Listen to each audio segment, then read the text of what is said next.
In the ABC CFA College Game of the Week, already in progress. The big boys, as we noted, fell last week. Miami has not had it terribly easy themselves today. It looks like they're going to win it. And Pittsburgh hanging on. Pittsburgh is the next opponent for Miami at Pitt next week. And they can't keep the ball on the tee, so somebody's going to have to come up there and hold it. And I'm sure John Laurie, the referee, is going to suggest it right here. John Laurie, the ref, Frank Gaines, the umpire, Tom Ehlers, the head linesman, Terry Turlington, Dwayne Osborne, and Willie Weisbrook. Ricky Dixon now will hold the ball on the tee for Oklahoma as Thompson will kick it with a wind, and he'll probably knock it all the way back into those seats behind the end zone. It's high and it's hanging right around the goal line in the end zone. Kansas is going to bring it out. It's Schreiner, and Schreiner gets it out to about the 18-yard line where he is stopped. He would have gained 2 yards if he'd kept it in the end zone. Kansas opens with Orth at quarterback. Mike Orth is 6'5" and 205 pounds, and the kind of offense you're going to see today from Kansas, everything's going to swing around at quarterback. It's sort of a version, if you will, of the run-and-shoot offense. They call it their ace, and it is a run-and-shoot type scheme where he reads the receiver. The receiver adjusts to what the defensive back is, and then Orth tries to get it to him. So they put a man in motion, Willie Vaughn, bit banged up. Little pop pass goes over the corner, and it's up close to the 25-yard line with Ronnie Caldwell, a junior out of Wichita, making the catch. Kansas is big enough up front, and Nave in particular is a big, strong fellow, and the guy anchoring it is Oswald, and Paul stands in there at 270. So they're big enough, but they're not particularly loaded with experience and speed. Rodney Harris comes into the ball game now for Kansas, and you'll note they have 4 wideouts, and they put one man in motion here. That's Caldwell, and again the ball is thrown by Orth, but off the hands of Willie Vaughn. And this is one of the problems of kind of a cold day. And of course he's in headhunting country back there too, with those linebackers and corners teeing off on him. The Oklahoma defense and the 2 backers that you're going to see a lot of today will be numbers 44 and 42. 44 being Brian Bosworth, and 42 Paul Migliazzo, and they're just about as good as anybody in the country, if not as good as anybody, particularly in tandem. Again, it's Willie Vaughn going in motion, and Orth this time rolls it out on 3rd down, gets heat, gets it away, and it's picked off. Intercepted, bad pass, should never have thrown it. David Vickers comes up with another interception, and he's on a roll. Vickers has really had 2 big weeks. And it was Bosworth putting the pressure on Orth, and he makes a bad throw. It was a zone defense. A lot of times in the run and shoot, you will sprint the quarterback out and try to get him outside so he has a little more time to throw because he doesn't have any blockers in the backfield. He looked off his first receiver, went all the way back, and anytime you do that, if you don't throw it with velocity, it's a bad pass. So Vickers' interception gives Oklahoma the ball, 1st down at the Kansas 23, and the Sooners come out of the wishbone. And they go quickly to the veteran in that backfield, Spencer Tillman, the 200-pound senior from Tulsa, and he's inside the 20 to the 18 for 5 yards.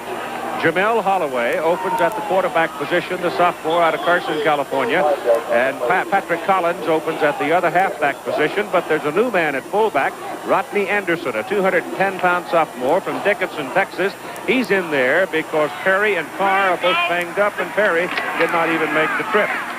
Holloway keeping the ball out of the option, turns the corner with it, and will score. Touchdown, Oklahoma.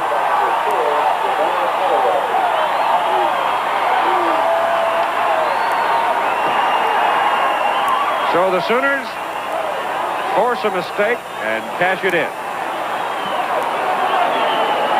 Holloway had over 160 yards last year against Kansas. He makes this entire thing go. Kansas, we said, doesn't have the personnel to play with Oklahoma. It's evident here. You see him get picked off. The quarterback's open, and his speed just takes it into the end zone, and Jamel does have speed. Tim Lasher for the extra point. Glenn Sullivan holding. He's 35 for 35, and now make it 36 for Lasher on the season. And with 13:39 to go in the first quarter, you've got your first points. In the triple option, Keith, everybody has an assignment. First, you have to stop the dive man. The outside defensive end usually takes the quarterback, and then the halfback comes up, takes the pitch man. If there is one breakdown, like right there, you see the defensive end supposed to take the quarterback, got picked off. If there's a breakdown, he can score. Also, a big fellow named Jackson sort of opened the door for him, too, when he rolled him back inside. Sooners lead it 7-0. Day for mittens and fur coats in Lawrence, Kansas, as the first flush of winter has shown. And Oklahoma, 2 plays for 23 yards after the interception of Orth. Stick it in the end zone to lead 7-0. Will now kick off. Scott Schreiner is deep as Thompson hits it. There'll be no return of that. That's good for 3. Went right through the uprights from the 35-yard line with about a 20-mile-an-hour wind howling at his back. And that wind may be even stronger than that as it condenses down inside the stadium. Can't tell you how big that interception was that Kansas threw and Vickers picked off. You know, Vickers last week had a big day. 9 tackles, 7 of them unassisted. He recovered a fumble, broke up a pass, and had a sack. So he continues his streak of outstanding play. Now Kansas comes to the attack again, going with 4 wide people. Now they put Vaughn back in motion. Orth off the snap. They'll be throwing most of the time today. Hand it this time to Snell. Arnold Snell, a sophomore out of Mount Vernon, New York. And he'll have a yard at the most on that carry. Bob Valicenti, a graduate, and started his coaching career up in upstate New York, Ithaca College. Spent 21 years as an assistant coach at the collegiate and professional level, and took over last year when Mike Gottfried left here to go to Pittsburgh. He was an All-American baseball player, played in the Cubs organization. 41-23. Miami continues to roll along undefeated, headed to Pittsburgh next week. Here's Orth going down the line on the option, gives to Snell, and Snell is ridden out of bounds by Dante Jones. Dante Jones is another one of the outstanding Oklahoma linebackers. Junior out of Dallas, Texas.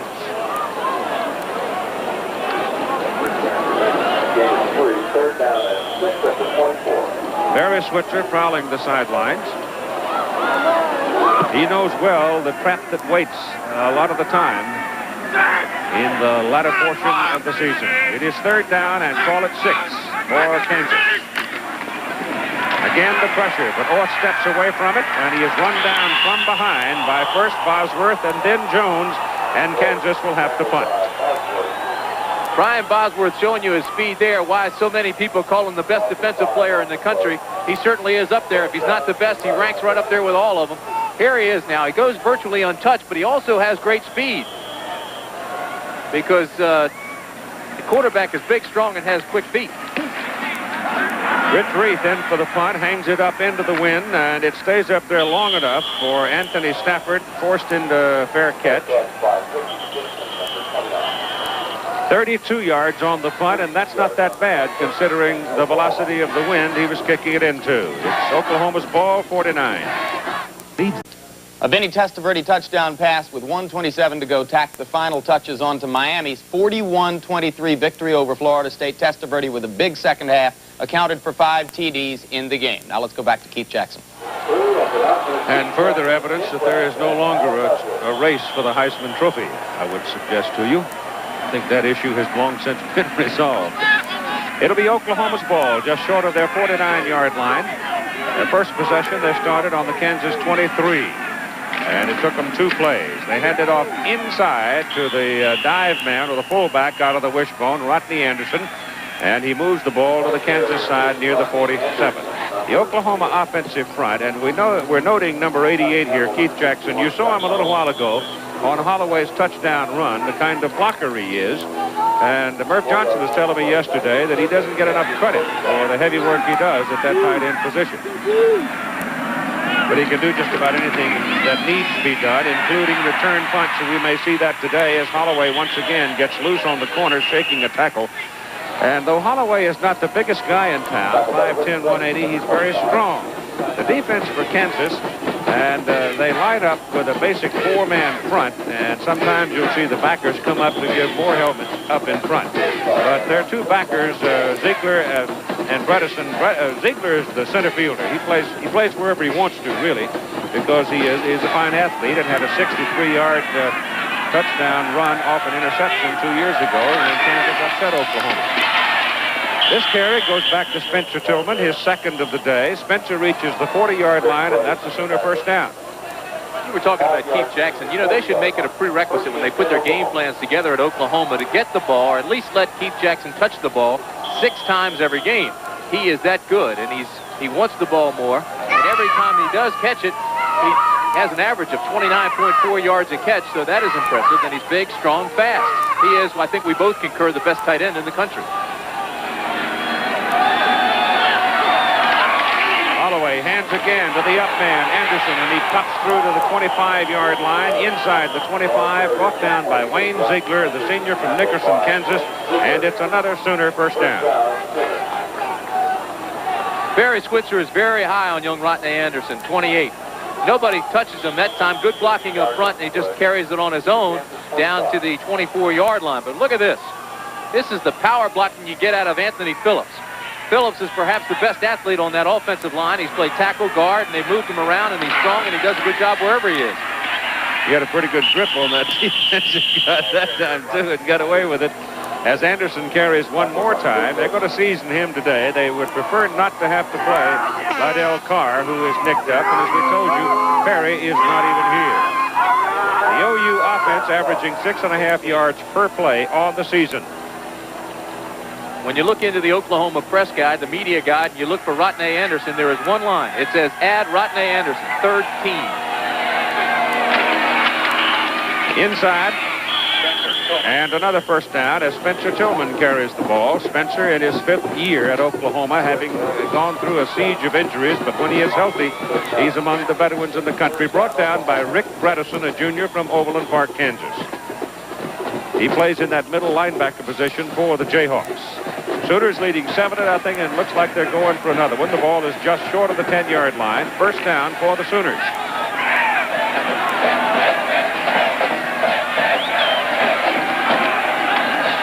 Holloway missed by a man as he turns the corner, gets the block, touchdown. Number 2 for Holloway.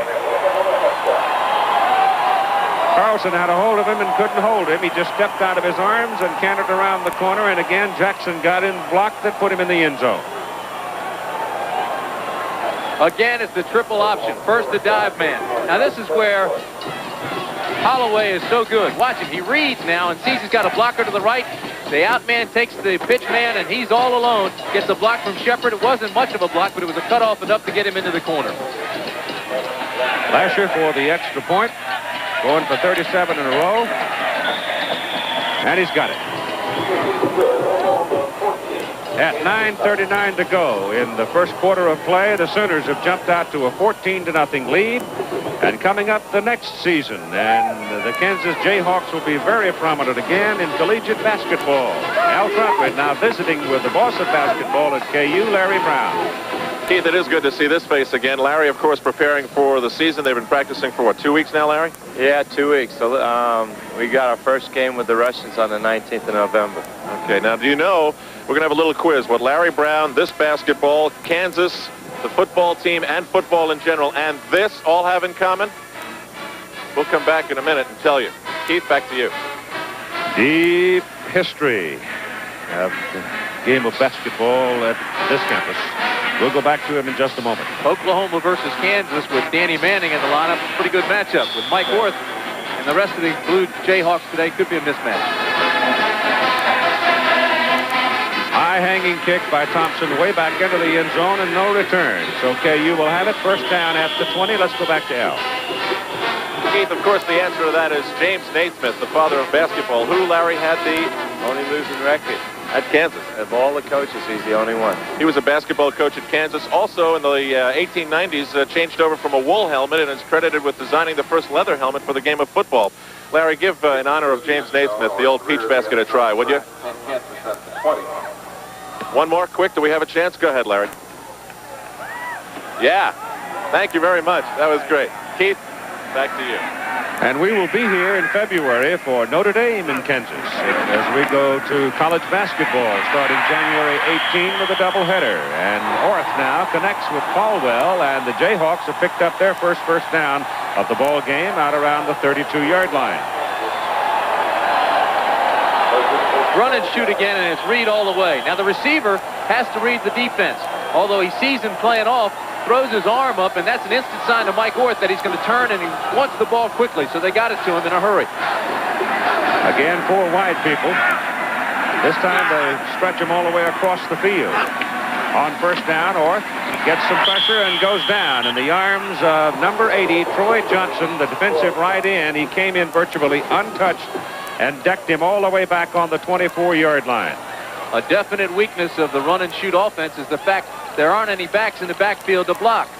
See, Snell is already trying to sneak out of the backfield into a pass pattern, and it leaves it wide open for Johnson to come clean and make the sack. Snell was trying to show that he was going to block and then release into the flat. He was going to be in the pattern. Didn't throw a block at all, and Johnson came clean. Second down and 18 as they lose 8 on the sack. And North gives it to Snell, and Snell is decked right at the line of scrimmage by the nose guard, Dante Williams, a big 270-pound freshman out of Gainesville, Texas.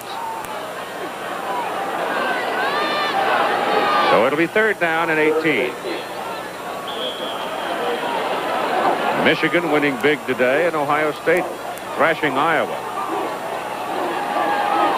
Auburn winning, and they haven't won that many times over the years at Gainesville, Florida. Third down and 18 now.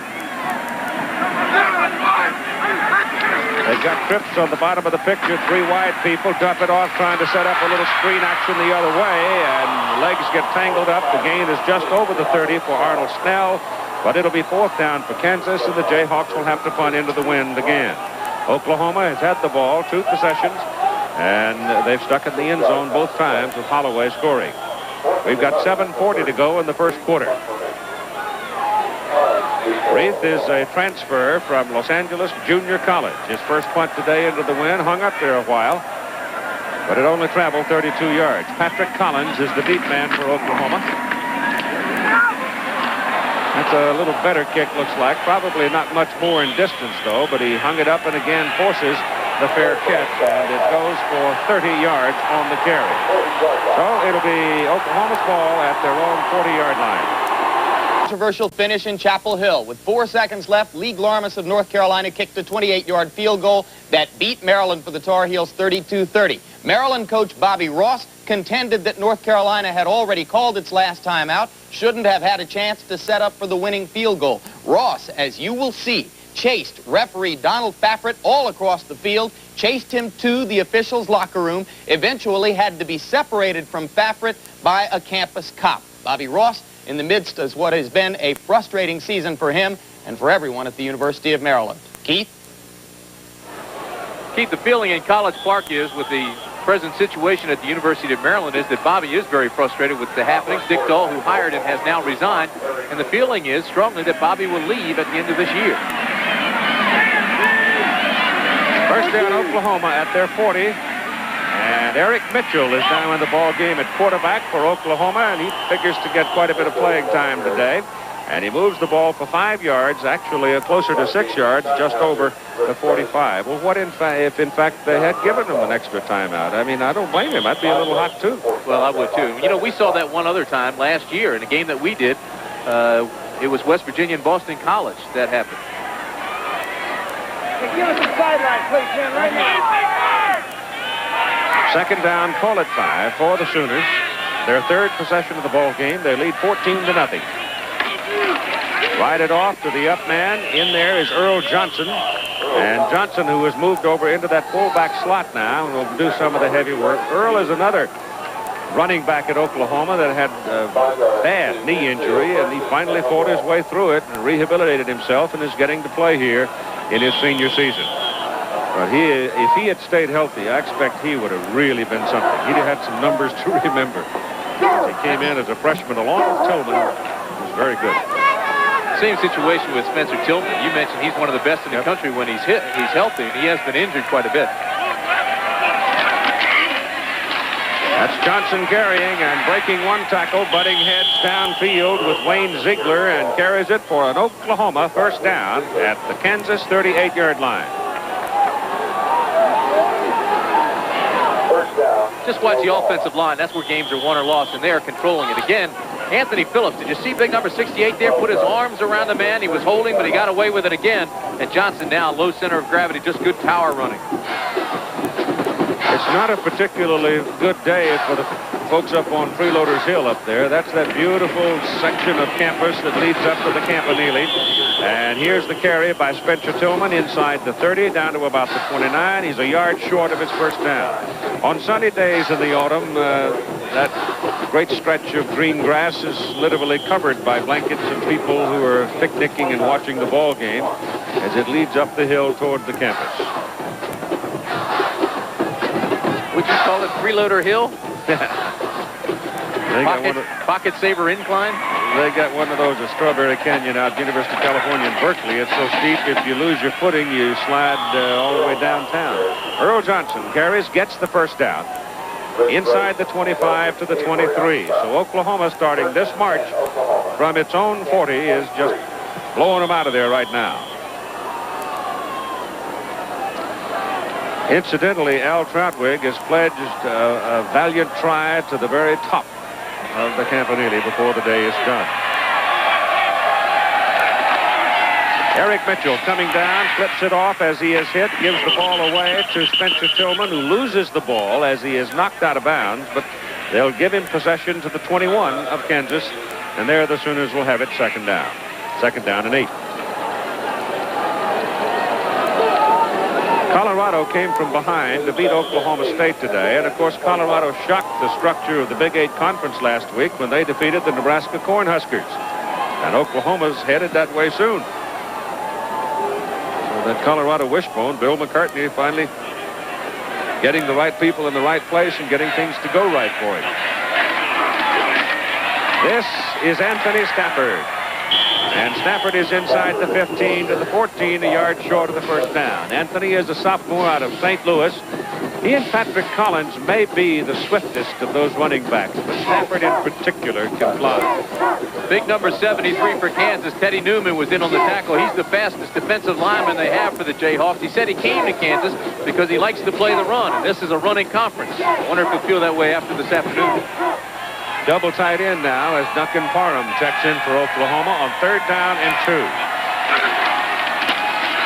Mitchell, bad toss, coming back to cover it, Spencer Tillman. Mitchell was hit as he tried to deliver the ball to Tillman, and it squirted loose, and there's a loss back to the 27. Johnny Granderson's the man that makes the play. Almost looked as if the pitch was tipped. Here comes the left arm there, and I don't know if Johnny Granderson got into it or not. He may have gotten a hand on it and knocked it backwards. So this brings up fourth down. And Tim Lasher is into the ball game for a field goal try. He will hit it just short of the 33-yard line, making a 43-yard kick for Lasher. He's hit 8 out of 10 this season. Make it 9 out of 11 as he drifts it right over the top and into the heart of it. And with 3.5 minutes to go in the first quarter, it's Oklahoma 17-0. It was 1984. The Oklahoma Sooners, ranked number 2 in the nation, came to Lawrence, Kansas to play the Jayhawks. Troy Aikman's pass picked off here by safety Wayne Ziegler goes 63 yards for a touchdown. And the Jayhawks went on to one of the great upsets in their history. 28-11, beating the Sooners.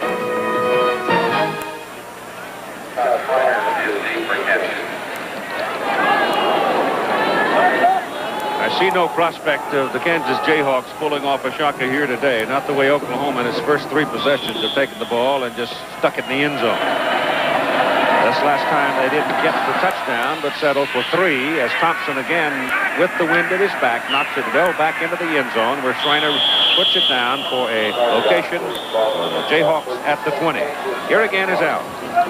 Keith, this may be pretty scary football for most of the fans here, but that's nothing.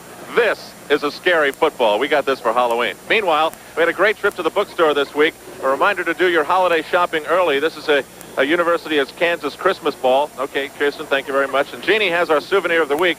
You know, we may have showers here today, and we have here a Kansas Jayhawks soap on a rope. Thank you very much, everybody. Keith, back to you.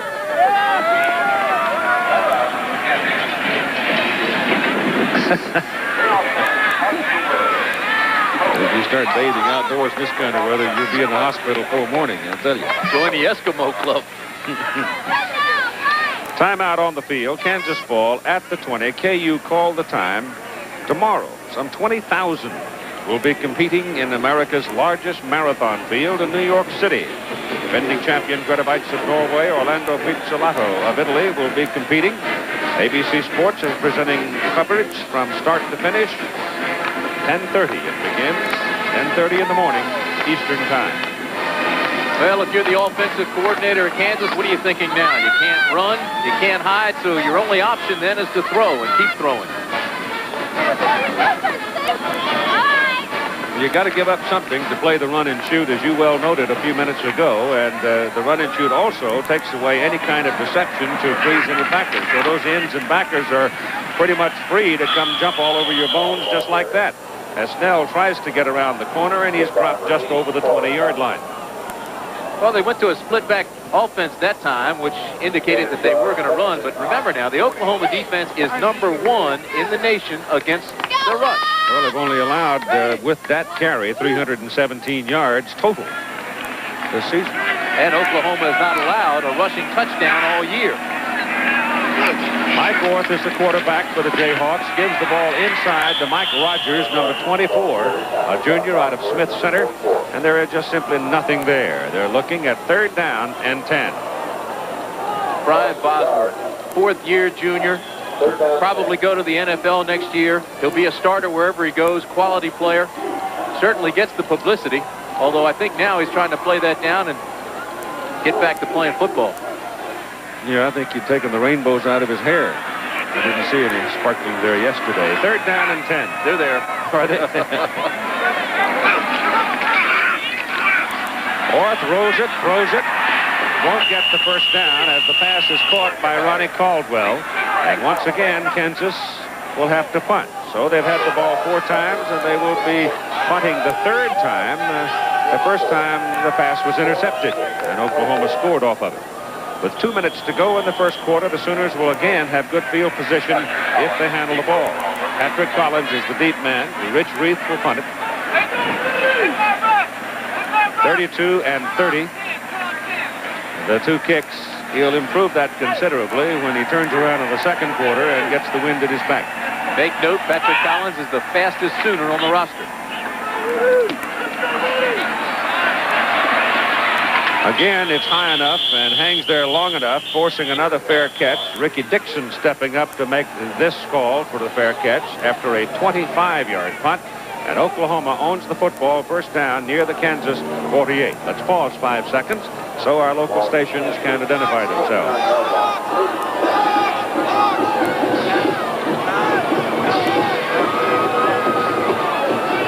There's a couple right there. The candidates for something serious. Walking around with no clothes on. Oklahoma leading 17-0 now. Gets the ball back at the Kansas 48. And Eric Mitchell throws the first pass of the day for the Sooners, and it is dropped by Derek Shepard. The temperature early on today was right at 50-51 degrees, but it has plummeted with the increase of the wind and the almost arrival of the rain. When last we checked, it was 37 degrees. I'm not so sure if there's precipitation whether it'll be rain. It might be snow. Might be.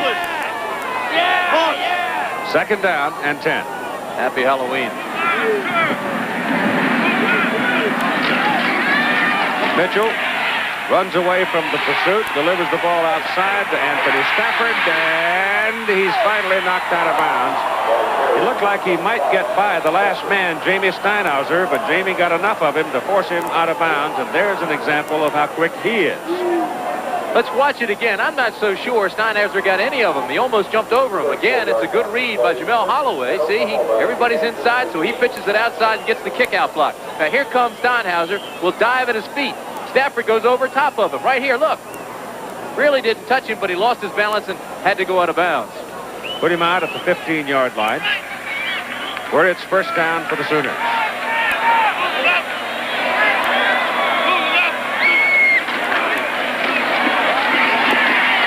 Eric Mitchell is knocked down at the 12, make it the 11-yard line as he elected to turn it back inside.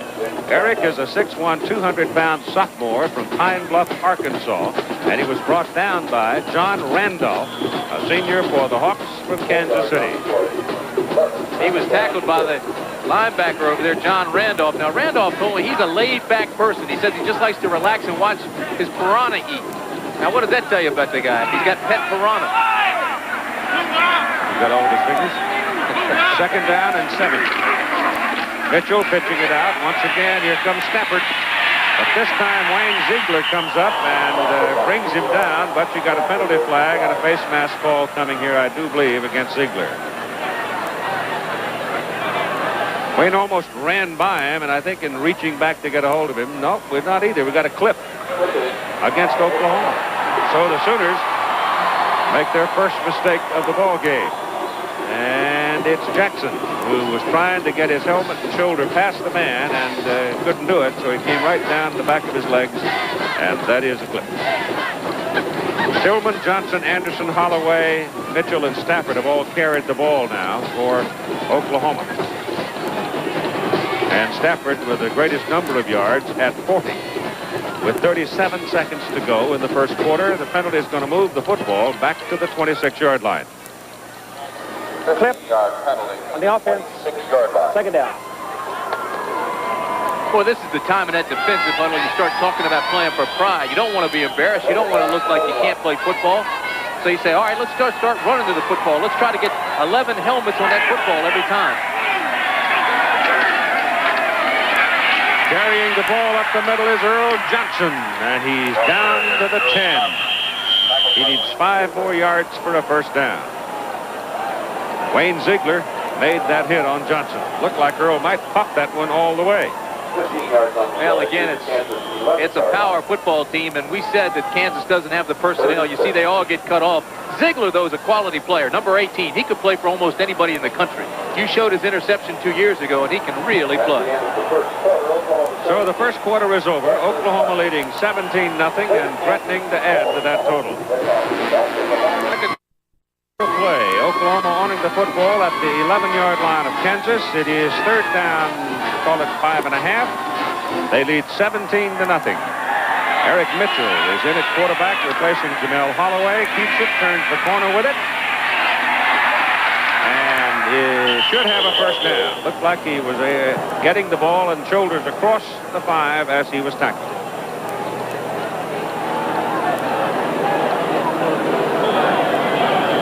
It's a game like that first quarter, Keith, where the statistics really tell the story. 1 turnover for Kansas, and then Oklahoma just ran away with it. 164 yards total rushing gets -10. The ironic part and the surprising part to me is that Kansas has had 7 running plays and only 6 pass plays. So they're trying to run the ball against the nation's #1 rushing defense. And thus far, they're -10 in that category. And they don't give the spot to Mitchell, so he comes up just a bit short in his first down bid. And it'll be 4th down. They're going to go for it. Obviously, they would. And knocking Kansas right off the line of scrimmage from the first play. Spencer Tillman, Anthony Stafford, Earl Johnson lined up in the backfield behind Eric Mitchell.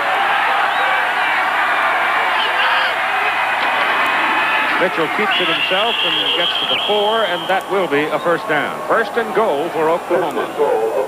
Eric Mitchell out of Pine Bluff, Arkansas, one of the most highly recruited athletes when he was a senior in high school, came here playing behind Jamel Holloway. There was a quarterback controversy there for a while. They didn't know which one would start. Holloway maintained or retained his starting position, but Mitchell is a quality athlete. Rodney Anderson goes back into the ball game for Oklahoma at fullback. And on first and goal, Mitchell sets it. Gives it to Spencer Tillman. And Spencer is right around the 2 before he is wrestled down. Oklahoma's scheduled ball slick and hard on a cold day like this. Well, that's right, and the handoff was high, too. You bring in another quarterback, see, and instead of putting it right in the stomach, you put it up high on the breastplate of the shoulder pads, and it almost bounced off, and he almost fumbled the ball. Second down and goal. Ball is just inside the 3. Upman Anderson carries. Johnson it is back in the ball game instead of Anderson, and Johnson is down to the 1. So it's third and goal from the 1 for Oklahoma. Now that handoff was better, but again, it looked like there was going to be a fumble. Johnson was fooling around with the football before he really tucked it away. Consequently, he couldn't get that momentum he wanted to carry him into the end zone. Anderson comes back in, brings a play with him from the sideline on 3rd and 1, or 3rd and goal from the 1.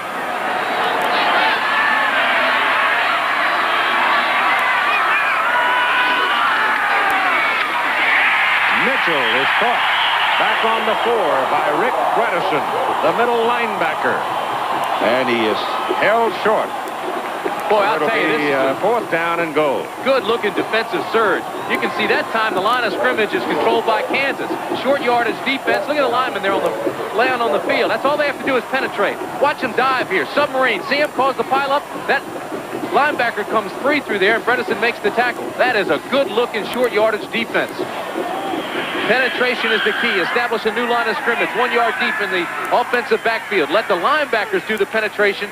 The defensive linemen don't have to penetrate. All they have to do is submarine and dive forward.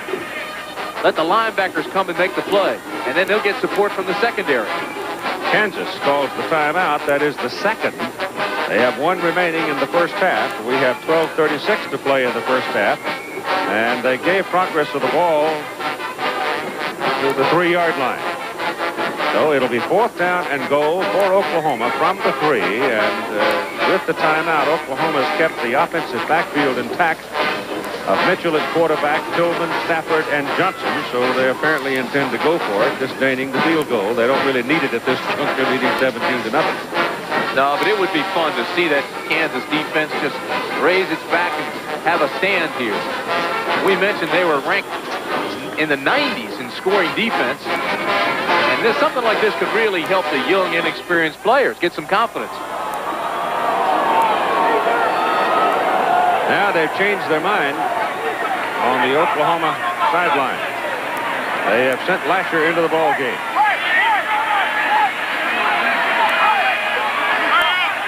So Tim Lasher is on the field, putting the tee down at the 10 for a 20-yard field goal. He hit one earlier from 43.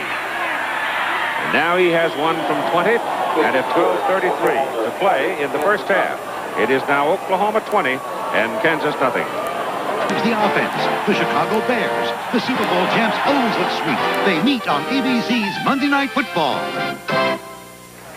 Maybe the ranks of unbeaten and untied dwindled again. Auburn once led 17-0 in the 4th quarter, but Florida has Kerwin Bell back in action at quarterback today. Bell ran one, threw a touchdown pass with 36 seconds left to Ricky Nattiel, ran in the 2-point conversion himself, and now with 13 seconds left, and Auburn on its last gasp, the Gators lead 18-17. We'll get back to you, Keith.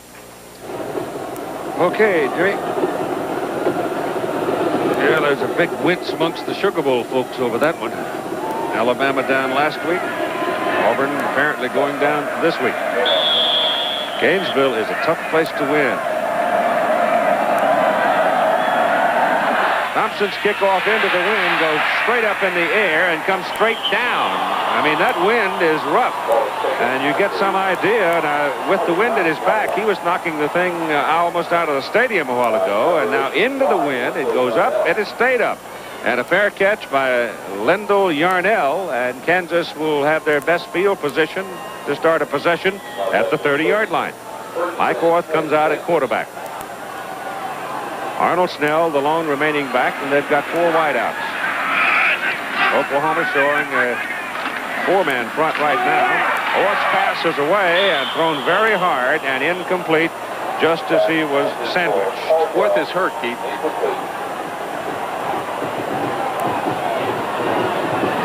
Orth getting up slowly. He took a pretty good lick. He was sandwiched in between players. Pittsburgh hosts Miami next Saturday at 3 Eastern Time. Miami beating Florida State today while Pittsburgh was losing to Syracuse. This is Orth now. Again, he has no backs in the backfield to pick up anybody coming from the outside. Here comes the pressure from both sides. He does get sandwiched. He got up slowly, had the wind knocked out of him. And whether he'll be able to continue, I'm not quite sure. I don't think so. At least until he catches his breath from the sideline. Tom Quick is listed behind him. They're going to take a timeout and see if see if they can get him back in, but he has to sit out of play by the rules. Got to sit out of play, right. 12:28 to go in the first half, and Kansas now spends its last time out. Oklahoma and Kansas have the longest uninterrupted rivalry in the nation, spanning a total of 83 years. Kansas State nothing. Understand the game is delayed at halftime. Kansas now gets Mike Worth back into the ball game by calling the timeout, giving him time to recover his breath. It's 2nd down and 10 from the Jayhawks 30. Vaughn, the man in motion, handed off inside to Snell. Snell trying to pop outside, get some running room, and Bosworth just ate him up. It's a good call, Keith. If it's an injury timeout, he can't come back. He's got to sit out one play. But they did call timeout and let him catch his breath so that they could come back in and play. Although Donahue, the freshman quarterback, was ready to come out onto the field, I think at this particular juncture, trailing like they are, and really right now in serious trouble. They wanted to get Worth back in there. 3rd down and still 10. No, excuse me, not 10, 14. Orth's pass again thrown under pressure, intended for Caldwell, and penalty flag at the line of scrimmage. Let's see about the penalty. Otherwise, it'll be 4th down.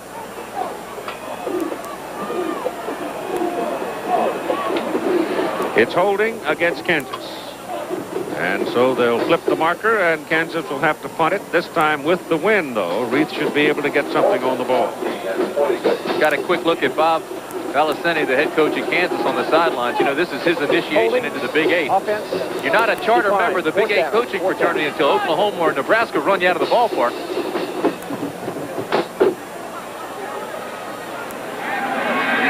Patrick Collins, the deep man. Reith is in the punt. His first 3 were into the wind. This is the first time that Rich has had a chance to go with it.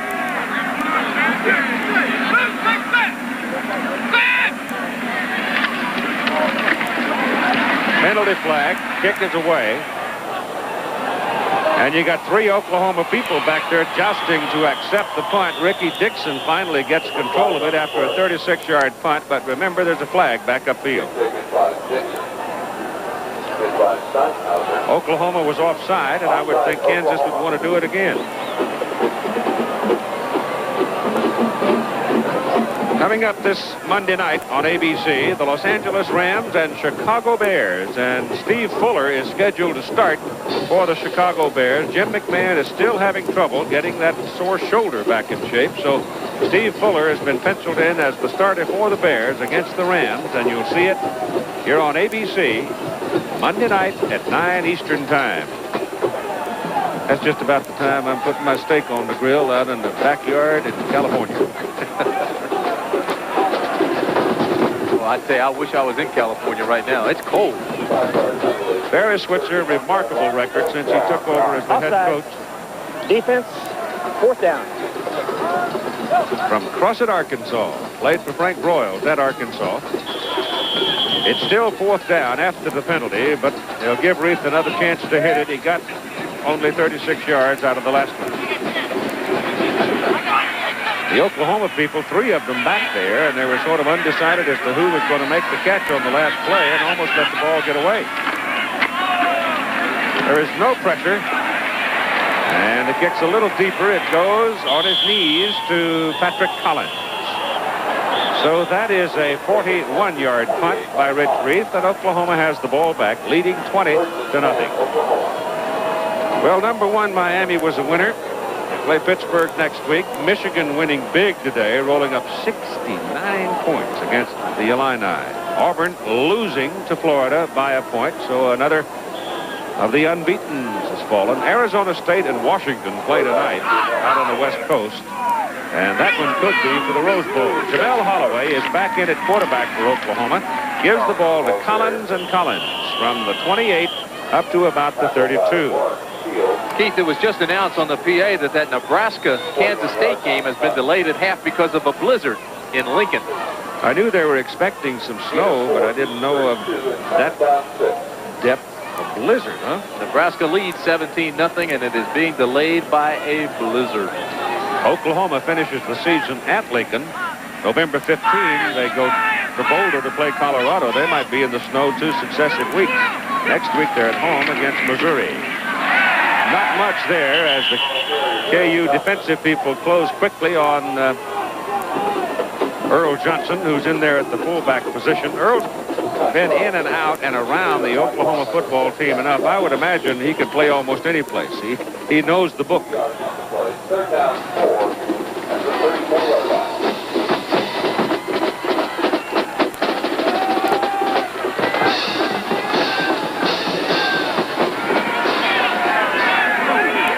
Sets him on 3rd down and 4.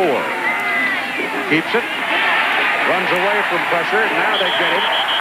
Number 31 coming up. Mike Fisher, cornerback, to make the tackle. And he drops Holloway back on the 28. And it'll bring up 4th down for the Sooners. Mike Long was there too, but look at this defense now. There's 7 guys. See all those helmets in the blue jerseys? Kansas loaded up front. They bring everybody. They know it's going to be a running play. Oklahoma doesn't throw the football that much. So finally they bring everybody, load up, and they come for the football, and they made the big play. They got 10 blue shirts up on the line. They're going after the punter, Todd Thompson. He's standing back at his 13, hits it at the 17, into the wind, gets a tight spiral, and it's a good kick. And a fair catch is called by Rodney Harris back inside the 35 at the 32. That's a 40-yard punt into about a 15, 20-mile-an-hour wind. 9:38 to go in the first half. Up on Florida's upset of Auburn, in which Kerwin Bell entered the game after 4 weeks off and generated all 18 points. His 2-point conversion run gave the Gators the victory. Auburn missed a 53-yard field goal. Meanwhile, BC leads Army 27-20 with 2 minutes to go, but Army has the football at the BC 22-yard line. Now back to Keith Jackson and Lawrence. Thank you, Jim. Kerwin Bell, quality quarterback. He really is. The Jayhawks come up now. First down at their 32. Tim Ledford is now the lone back, replacing Snell. And Orth is caught and dropped by Mike Aljo, defensive end, who just took a lunge and got him to the leg and took him down. It's a tough game for Oklahoma coaches because it takes the team out of their rhythm. A lot of different people play. You don't want to get anybody banged up in a game like this. It's the kind of game where you know they're going to have 38 to 50 points or allow maybe 13 most. But they want to keep a shutout and have 3 straight. Sonny Brown comes up from the safety spot, playing right on the line of scrimmage. They go the other way with it. The pass is caught by Willie Vaughn, and Vaughn is ruled out of bounds by David Vickers, who had the interception in the first possession against Kansas, and they promptly scored in 2 plays from the 23. So the ball is resting now at the 33 for KU, which was just about the original line of scrimmage, where it is 3rd down. Arnold Snell checks back into the Kansas backfield, and he is the lone back.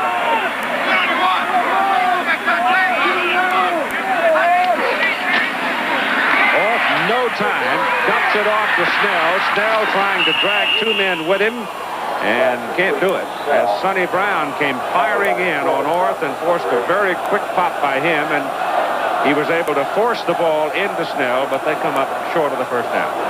Again, Oklahoma comes with a big rush. It's not that they're blitzing a whole lot, but they're playing games up front. This time they do bring the blitz. It is Brown, and it's a good unload by the quarterback Orth just to get rid of it and get it to Snell underneath in the little short screen.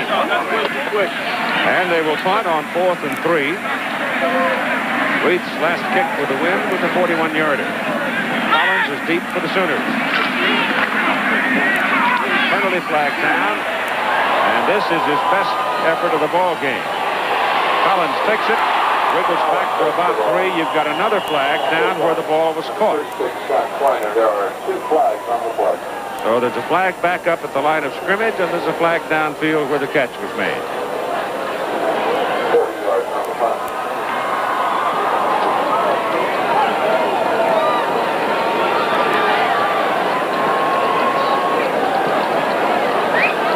Reading lips, I think I saw one man say white. He would have been the man who threw the flag downfield where the ball was caught. The other flag upfield came from a lineman. Procedure, Kansas. Flipping, Oklahoma. You know, Mike Orth has been fairly impressive under a lot of pressure. He has been sacked 3 times and thrown an interception, but he is also 6 for 10 for 42 yards. I'd like to see what he could do with a lot of time. Last week, he had 8 for 8 starting the game and ended up with a pretty good day. Illegal procedure. Clip. On return, replay the down. Replay. Bring him back. I say Orth had a pretty good day last week. That's 280 yards passing against Oklahoma State, which is the #1 defense in the nation against the pass.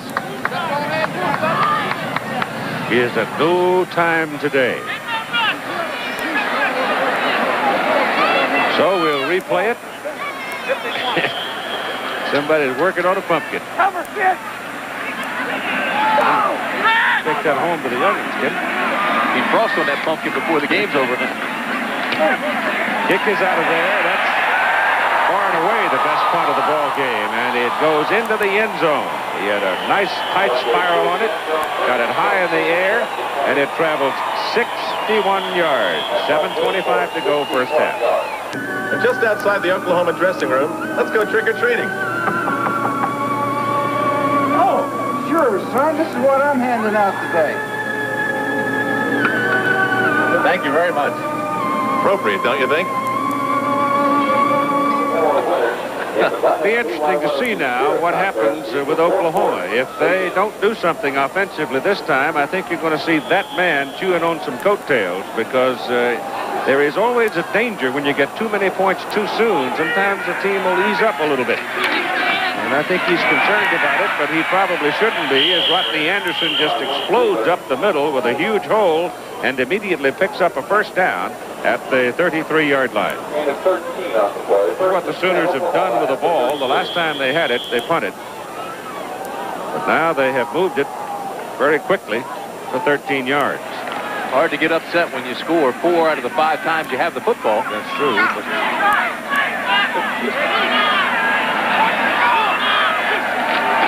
Jamel Holloway. Pass is caught by Derek Shepard, and Shepard is down at the 39-yard line. The Campanile, the tallest building on campus, Al Troutwig now, is on his way to the top. This is his rehearsal climb yesterday.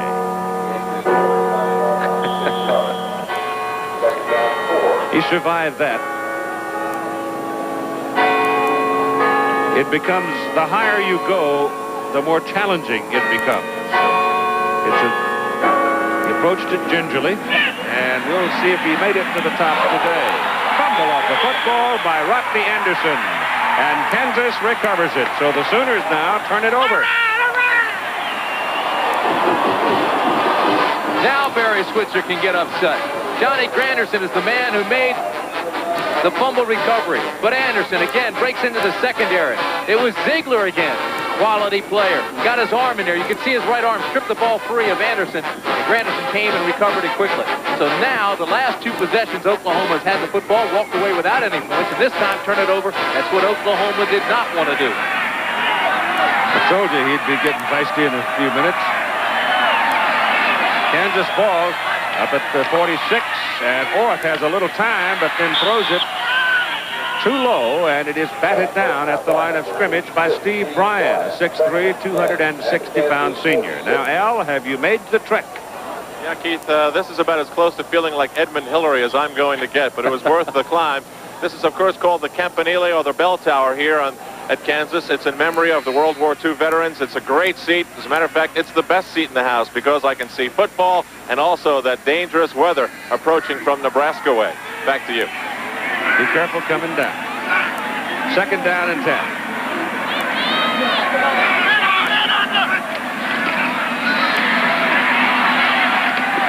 Batted away by Sonny Brown. Got one hand out, pass intended for Willie Vaughn. If Sonny had been able to pull it in, it would have been 6. Nobody between him and the goal line. Well, this time you'll see Snell does try to stay in at block 22. See him there pull up. Now Orth reads his first receiver all the way. Sonny Brown also reads his eyes because he never looked off that receiver. Comes in, steps in front of him, and almost makes the interception. Alice, Texas. 3rd down and 10 for Kansas. 6:15 to go in the first half.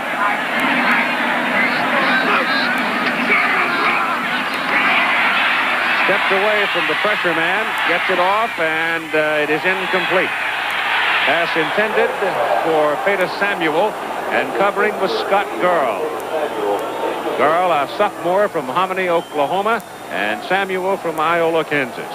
Crowd wanted pass interference, and I agree with him. I thought Garl came through the receiver too early trying to get to the football. You can't do that. Now you see the quickness here of Orth.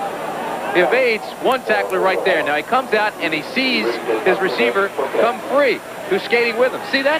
See how Garl comes through him? That's pass interference. But no call.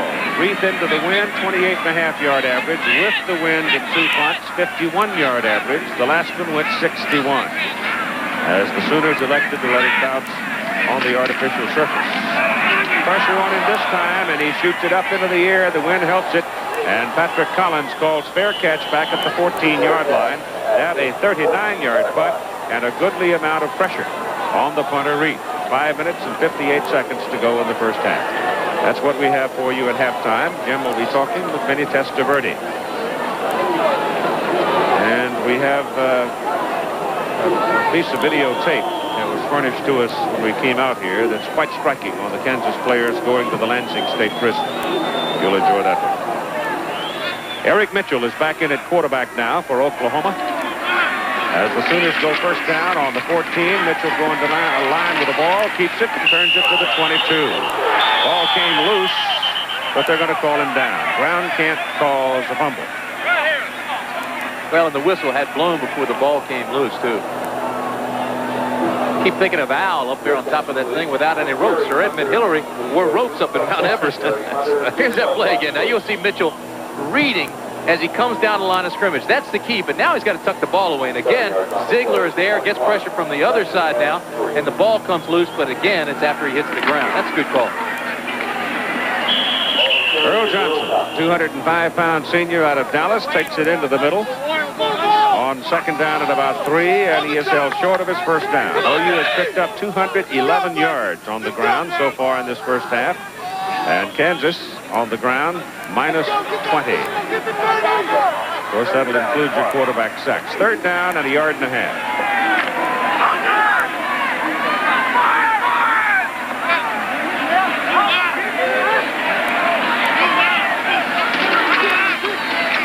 Johnson, the fullback, will have the first down as he rolls over the top of big number 77, Cesar Rinty, junior from Hartshorne, Oklahoma. SMU at halftime leading Texas A&M in the ball game. Texas Tech was favored in the ball game, as a matter of fact. One of the few times that I can remember Tech ever being favored over Texas. First down from the 26 for Oklahoma. Mitchell reads it, turns it, and finally goes down when Marvin Maddox, a junior out of Pomona, California, comes in to assist on the tackle. Talking about Texas, of course, Freddie Akers, the pressure continues to mount on him, and I feel certain that'll be another coaching change at the end of the season.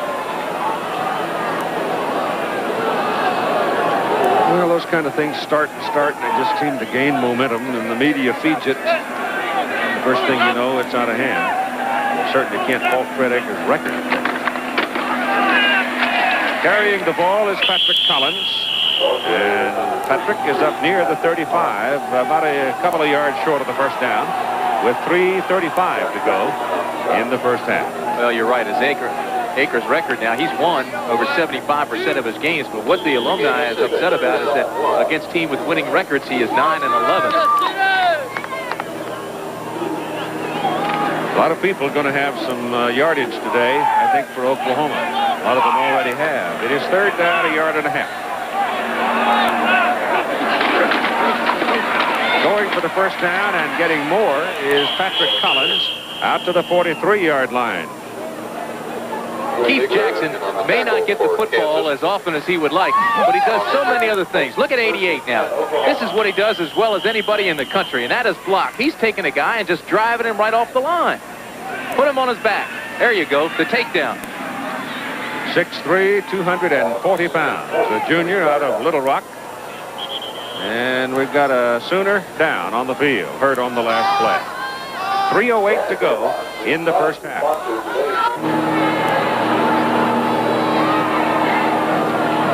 Patrick Collins has been helped off the field now for Oklahoma. Big number 33. He's carrying the football. You see him cut inside. Now watch this, helmet to helmet. See him get racked up there. And then he goes down. But what happened, Rick Clayton, the linebacker, 33 for Kansas, came down on his leg, and they're working on his leg. They helped him off the field. Anthony Stafford goes in to, no, it's Spencer Tillman going in to replace Patrick Collins. Eric Mitchell straight back for the pass. Good protection. Oh, he lost control of the ball. He's trying to go deep to Derek Shepard, and the ball just simply slipped out of his hands. The temperature's in the mid-30s, and it's cold, and just simply couldn't hang on to it.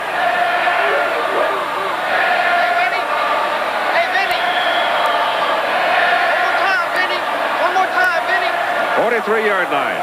Second down and 10. Obviously, Bosworth talking about Vinny Testaverde. Wants him one more time. He may get him. Good.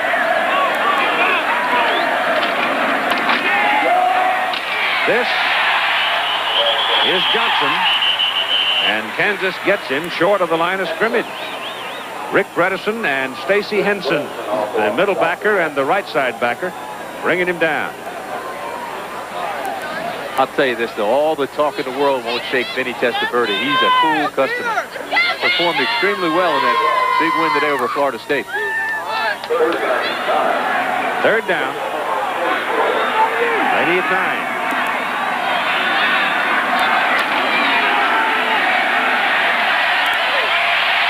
Mitchell runs away from the pressure.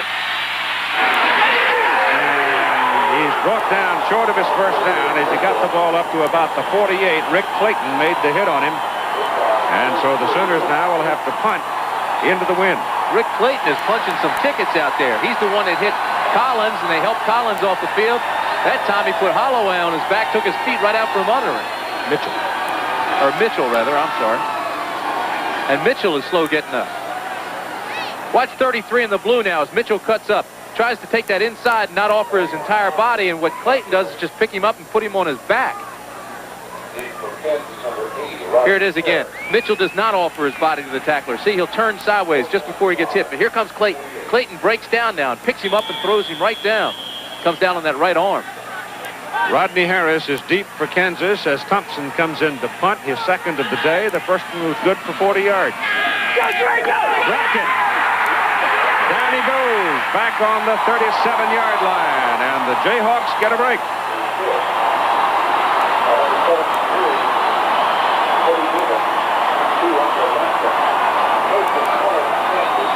If you have not played in cold weather or practiced in cold weather, all of a sudden you walk into it, it makes a difference.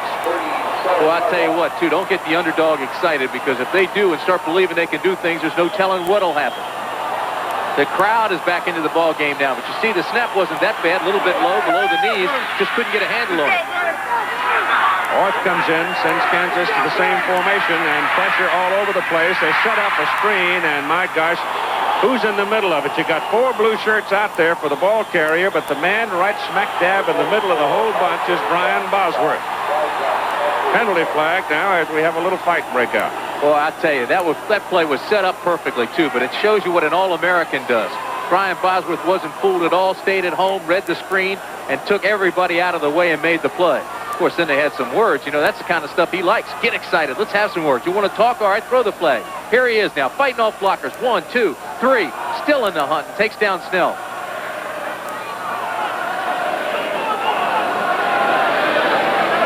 See, the crowd's jumping on him now. They're starting to get after Bosworth. That's the kind of stuff the Boz likes. There you got an unsportsmanlike conduct call on both sides of the ball. And I think probably a little lecture from the referee, John Laurie. Well deserved. Unsportsmanlike knock conduct. it off, let's play. Defense, unsportsmanlike conduct. Offense. Offsetting penalty. I think outside of the price of oil, the hottest topic in the state of Oklahoma is, will the Boz be back next year? He's eligible, but I think he's going to go to the National Football League. Let's go, girl! Ball is back on the 44. It's second down and close to 13.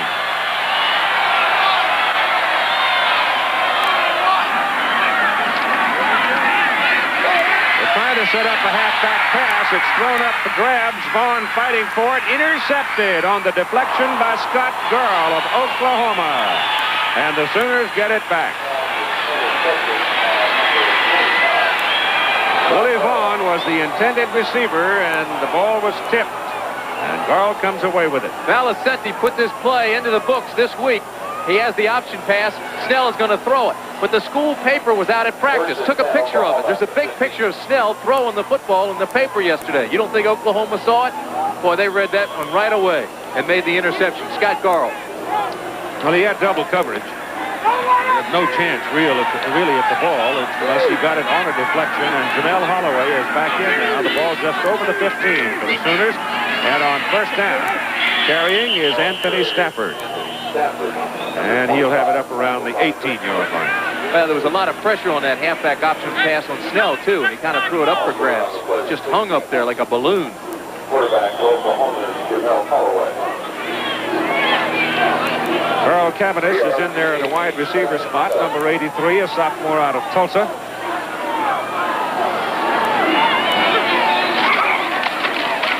Holloway keeps it and gets around the corner. The one difference I think that you see here in the, between Mitchell and Holloway is Jamel played this offense in California, Banning High School. So he has had more experience with it than has Mitchell. And there's an example there. He keeps the ball. Now, he could have committed himself, but he sensed that the door might open for him. So he simply paused for a fraction and then turned the corner with it. And that's what makes him so very, very difficult. Third down and a yard. And the ball off to number 25. No, it is kept by Holloway, and this is what makes him difficult right here. I thought Holloway had given it away to Stafford, and lo and behold, he turns around and comes right back up the middle and picks his way through for the big gain. Well, it's a perfect fake, too. Now, that holds everybody right there. But also, the outside contain people, and they have talked about that this week in practice, stay after him. So he just cuts it back, and he does that as well as anybody in the country. Oklahoma has called a timeout with 29 seconds to play in the first half. They own the football first down at their own 43-yard line, and they lead by a score of 20-0. I thought it was interesting yesterday talking to these Oklahoma coaches. They said because they had Rodney Anderson into the game, who is just a youngster and virtually inexperienced, that they were going to not have the predetermined or not have the read offense that you have on the triple option, which makes it so dangerous because the quarterback reads what goes on and whatever you do is wrong because then he takes his next option. But this was all going to be predetermined. If they say they were going to run a play, they were going to tell you in the huddle who was going to get it, not read, and just go. Next Saturday, we'll watch number 1 Miami at Pittsburgh against the Steelers. The Steel Town's favorite topic right now, the growing emergence of a Pitt football team as Holloway drops back to throw. Looks and looks and looks and throws, and Jackson's wide open and drops the ball. Keith was down there 5 yards in the clear and just flat dropped that one.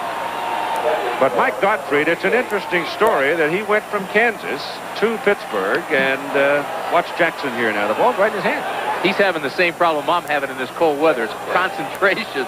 If he had made that catch, though, he would have broken the Oklahoma school record and also the Big 8 school record. He has 29.4 yards per catch, but he only has 9 of them. You need 10 for the record. That would have been number 10. So it's second down and 10 for Oklahoma. They go back to the air, throw it underneath this time, caught by Cavendish. And Carl's out of bounds across midfield at the Kansas 41-yard line. Well, considering the weather we run into here this afternoon, the ball turning hard and slick on them, Miami's going to be coming north to Pittsburgh next week. And the possibility is that they could run into some cold weather in Pittsburgh. Well, they really could. Kajemi's been getting better every week, but the problem is, and the big question is, how badly hurt is Kajemi? He was injured in today's ball game. He came back and played in the second half. There's another catch by Cavanis, and he's just past the marker, just inside the 31, and he'll have another Sooner first down, and he's out of bounds, stopping the clock with 9 seconds. Now they're facing the wind. This would be a huge effort by Tim Lasher, trying to knock one that distance into this wind. He's hit from 43 and from 20, but the 43-yarder came with the wind. So they may try to get him a little closer here as Holloway steps back, throws again to the sidelines, and again Cavanis is available and makes the catch down at the 22. And now they'll give Lasher a shot at it. 5 seconds to go in the first half.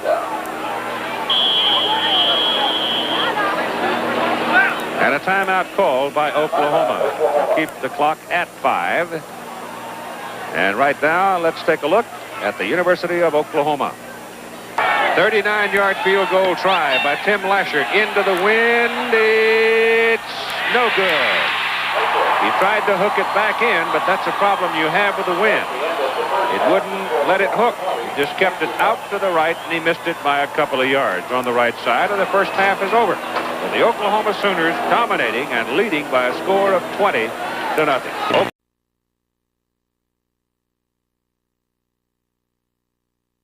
Third quarter, and Kansas will have the wind at their back in the fourth quarter. So far, the Jayhawks have not been able to generate any kind of an offensive threat against Oklahoma. The Sooners scored easily the first 4 times they had the ball, and then things cooled off for them as the Hawks defense dug in and batted them around some. Patrick Collins, incidentally, has a knee that locks on him, and apparently this was one of those times, and he's all right. Kickoff by Todd Thompson will go way back and off the field of play. The first scoring of the ball game came on an 18-yard run by Jamel Holloway to put Oklahoma ahead 7-0. Well, he got a key block from Keith Jackson's tight end, 88. See him kicking it back there, and that opened up the way for Holloway to come around and take the corner. Set up by an interception by Vickers. Second touchdown also by Holloway. A little tougher run from 10 yards out. No, it was the same type thing, though. He got the cutoff block, and then Shepard made the final cutoff block there, and he just kind of slithered into the end zone. Add 2 Lasher field goals. That's where you are, 20-0. Mike Orth at quarterback as the Kansas Jayhawks start. First down from their 20. The run and shoot.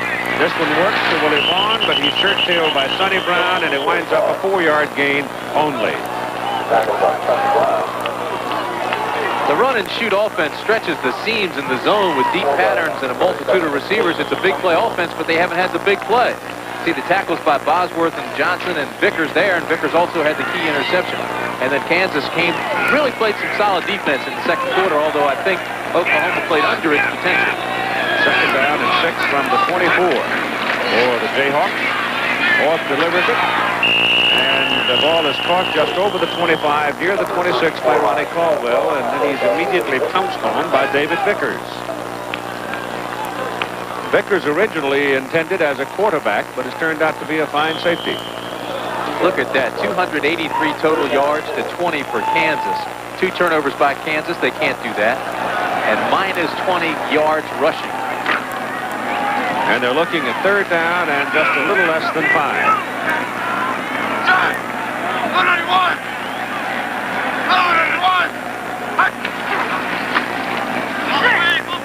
Pass to the sidelines is good for a first down up at the 32-yard line, caught by Peter Samuel.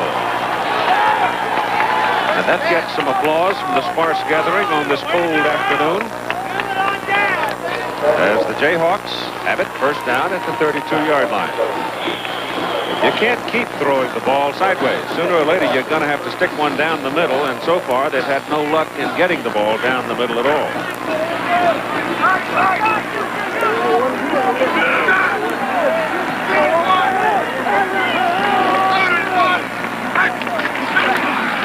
Hand off to Snell. Snell is caught and dragged down after a 2-yard pickup. At about the 34, David Vickers and Paul Miliazzo. Miliazzo, number 42. Miliazzo is an interesting linebacker. He is very good. He is a 5th-year player. He's in graduate school and very intelligent, has a high grade point average. He says because he has graduated, now is in grad school, that there is a lot less pressure on him. He did not play well against Kansas City the last time he was here in the loss, and he is from this area. They grew up in Kansas City area. Ball dropped by Orth, recovered by Oklahoma. Bouncing on the ball is Brian Bosworth, and the Sooners are in business.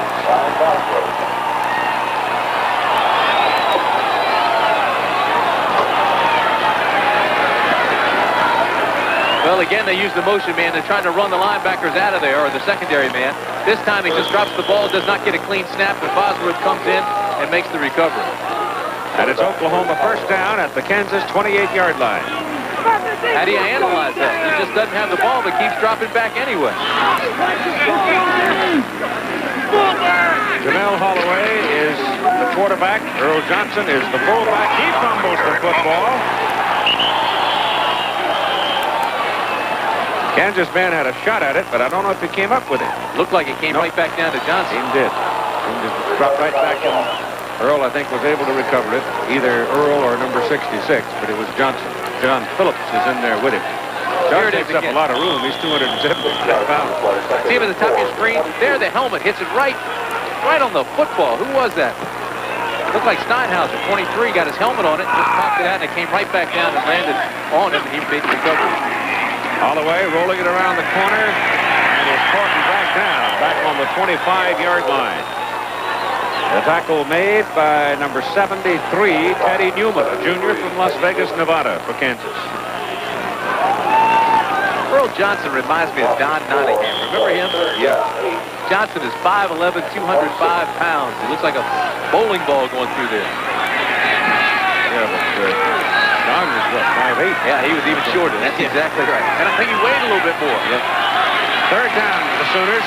Holloway rolls it back to throw it. Has a man, delivers it. Shepard catches to the 7-yard line, where it's a first and goal to go for Oklahoma. He caught the ball in front of Johnny Granderson. First and goal, Oklahoma.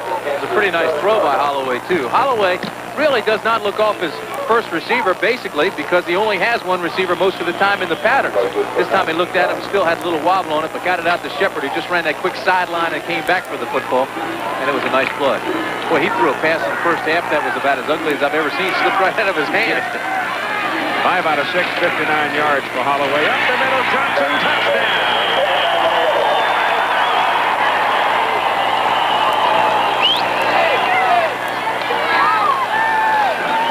Well, it's sort of a matter of when they want to, huh?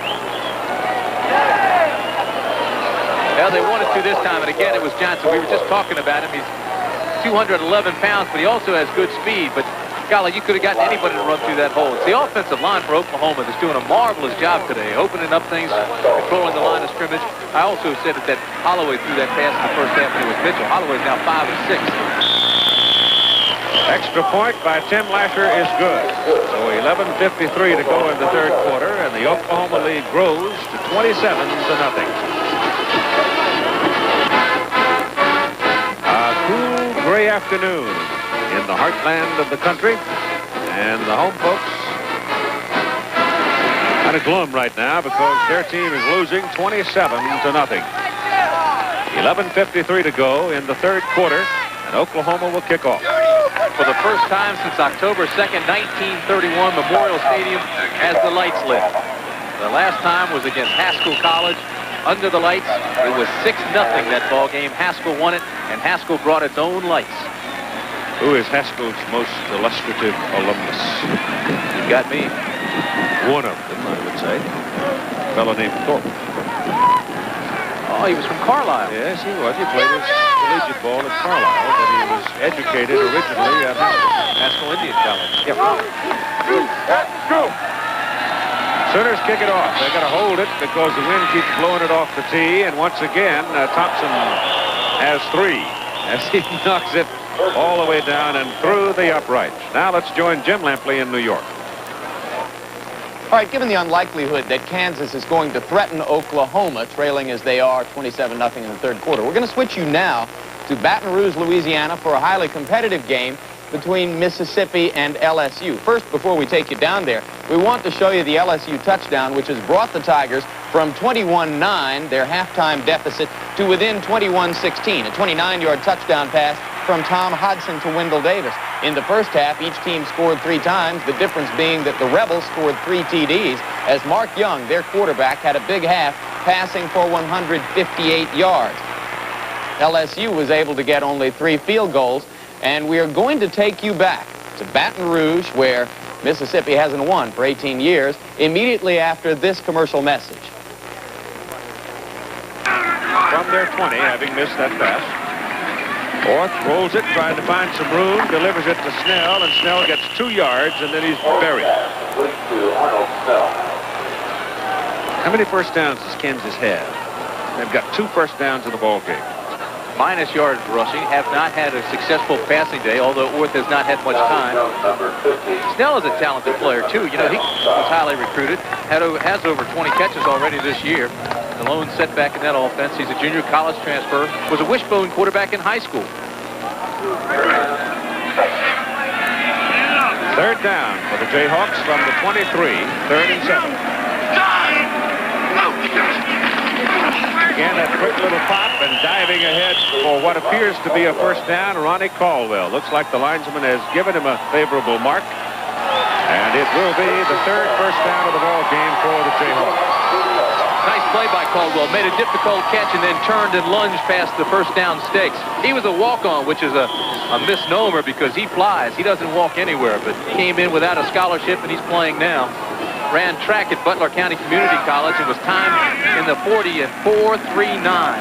Tom Quick, listed as the number 2 quarterback, is now at wide receiver. And here's a little bit of an option effort on the part of the quarterback, Orth. Ball goes to Snell, and Snell is collared by Bosworth. Had him by the back of the helmet, it appeared. And his progress is 4 yards up to about the 34. Quick hooked up with Mike Norseth here 2 years ago for one of the big plays in Kansas upset of Oklahoma. 2nd down and 6.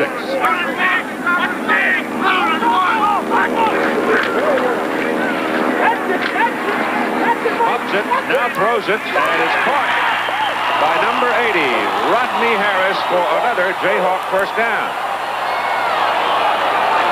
I thought he was going to lose it because he took the time to pump it, trying to free his receiver, but he was able to stay clear of the pressure. And you can hear the coaches screaming, there he is, there he is. He rolled right to avoid the pressure and threw on the run. Now, that has to take a strong arm to get it like that when you're planted, throwing off the wrong foot across your body. But Harris came clear and really skated with it. When he saw that he was flanking out of the pocket, he kind of rolled with it. And they've got a first down at their 44.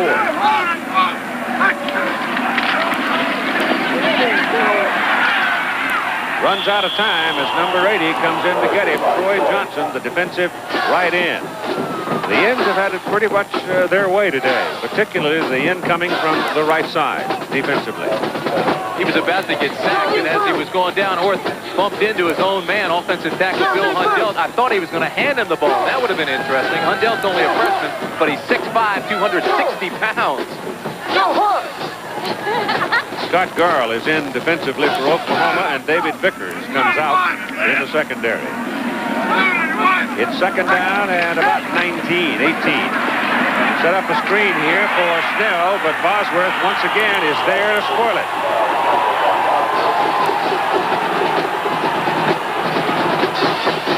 I think the boss is talking to him, too. Again, Temper's almost player. Keep an eye on him. This is a stunt all the way. He's dogging, comes through. Well, I thought he came through cleanly, but he didn't. He had to fight his way through. Now he stops and reads. And, boy, they tell you, if you're going to make a mistake, make it full speed. Don't stand around. So he got after it, and he took Snell down. Loss is back near the 30-yard line. They've got to go to the Oklahoma, inside the Oklahoma 46 to get a first down. So they need 24 and a half on 3rd down.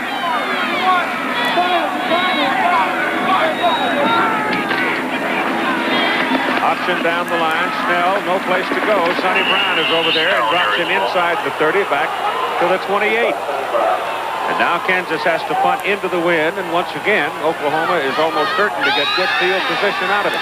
Well, you just don't play it any better than that. They use that motion man to find out if it's man or zone defense. It was zone. Nobody moved. Brown saw it coming. He even yelled it out and waved for the other guys to come over that way, and they came up and made the play. Derek White is now the deep man for Oklahoma as Reed comes in to punt. gets it out. And the ball is fair caught just across midfield by Ricky Dixon. It was a 22-yard punt. That's what the wind can do to it. It's gleaming, as Tim said, here at Memorial Stadium on the university campus in Lawrence. And Oklahoma owns the football at the Kansas 49-yard line, first down, leading by a score of 27-0. And Jamel Holloway is back in at quarterback. He's been sharing the time today with Eric Mitchell. Hands the ball off to Spencer Tillman. And Spencer Tillman reaches the 28-yard line of Kansas. Brought down by Undra Loughlin. It's another Sooner first down.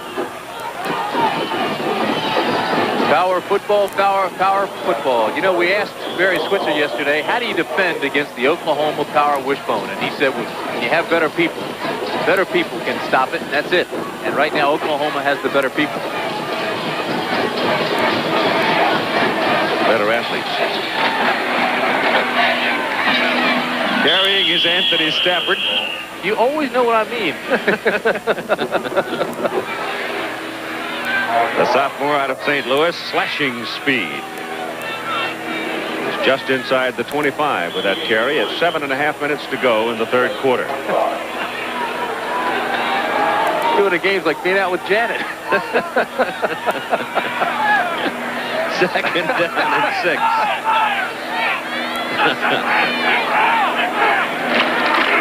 Johnson, up the middle goes Earl. It's touchdown.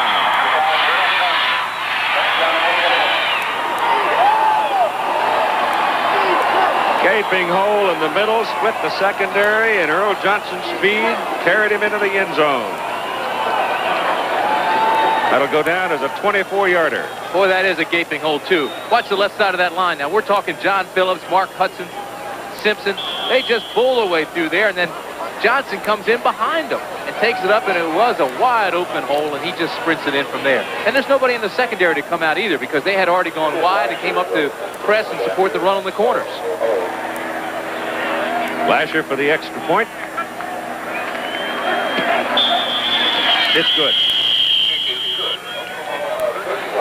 So the Sooners from the 49 take that field position and convert it into 7 more points and lead 34-0.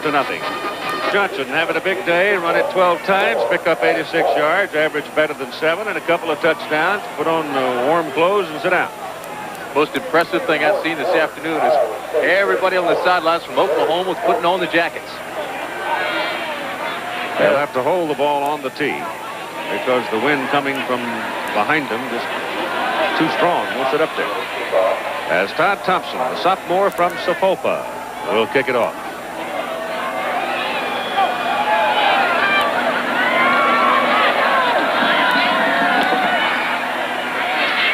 Scott Schreiner will take it in the end zone and will not return it. 6 yards deep, nothing going there, so he'll at least accept the spot at the 20. At 7:09 to play in the third quarter. You have to start looking down the road. Oklahoma will be 7-1 after today. They'll be 8-1 before they meet Colorado, which could be for the Big 8 title, and then Nebraska, of course, the week after that. And they've got serious snow in Lincoln, Nebraska today. First down from the 20 for the Jayhawks.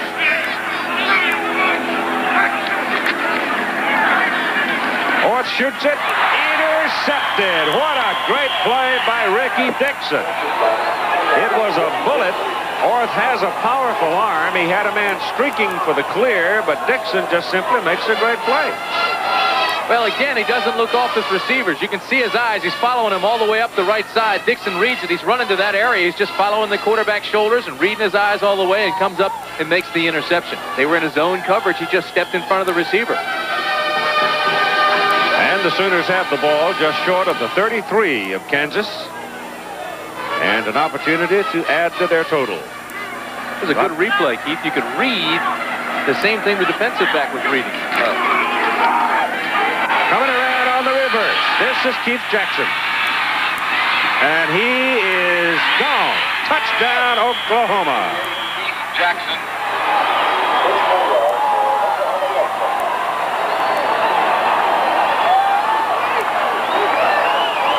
Well, get out the wide-angle lens, boys. I think Barry Switzer's about to smile. Here comes big old Keith Jackson, and he can run. It's not unusual to see him take this reverse. He did it against Nebraska, ran it for a touchdown, but it is unusual to see a guy that's 6'3", 240 pounds run with that speed and that agility. Made some nice cuts in there, cut inside 2 blocks, took it down the sidelines for the touchdown. Lasher will attempt the extra point. Lasher in for another extra point try. And again, it's good. The kick is good. Oklahoma scores 14 points in 14 seconds and lead 41-0. This is Coach Balacenti's house. They're really in the spirit of things here. Let's see what's going on. Trick or treat. Oh, boy. Hi, Coach. Al, how are you? What do you got for me tonight? Well, this is what we're giving out tonight, Al. Right here. Here you Super. go. Okay.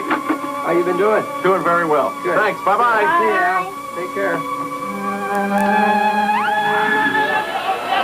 Al, you need to take that back, because Bob's going to need some of that and a big spoon tonight after this, because his Halloween has turned into something of a nightmare. 41-0, and we've got 6:55 to play in the third quarter. He's been tricked and not treated. Again, it's Schreiner deep, and again, it's Thompson kicking off.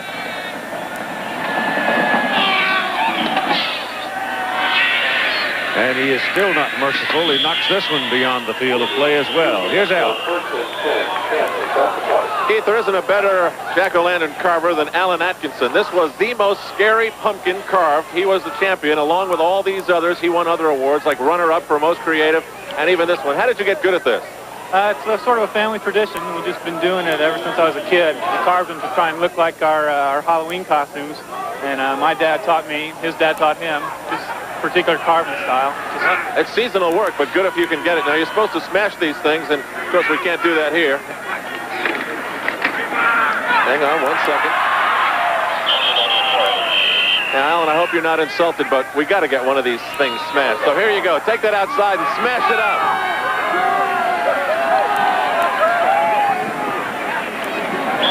I want that one on the lower left. It looks like one of my cousins.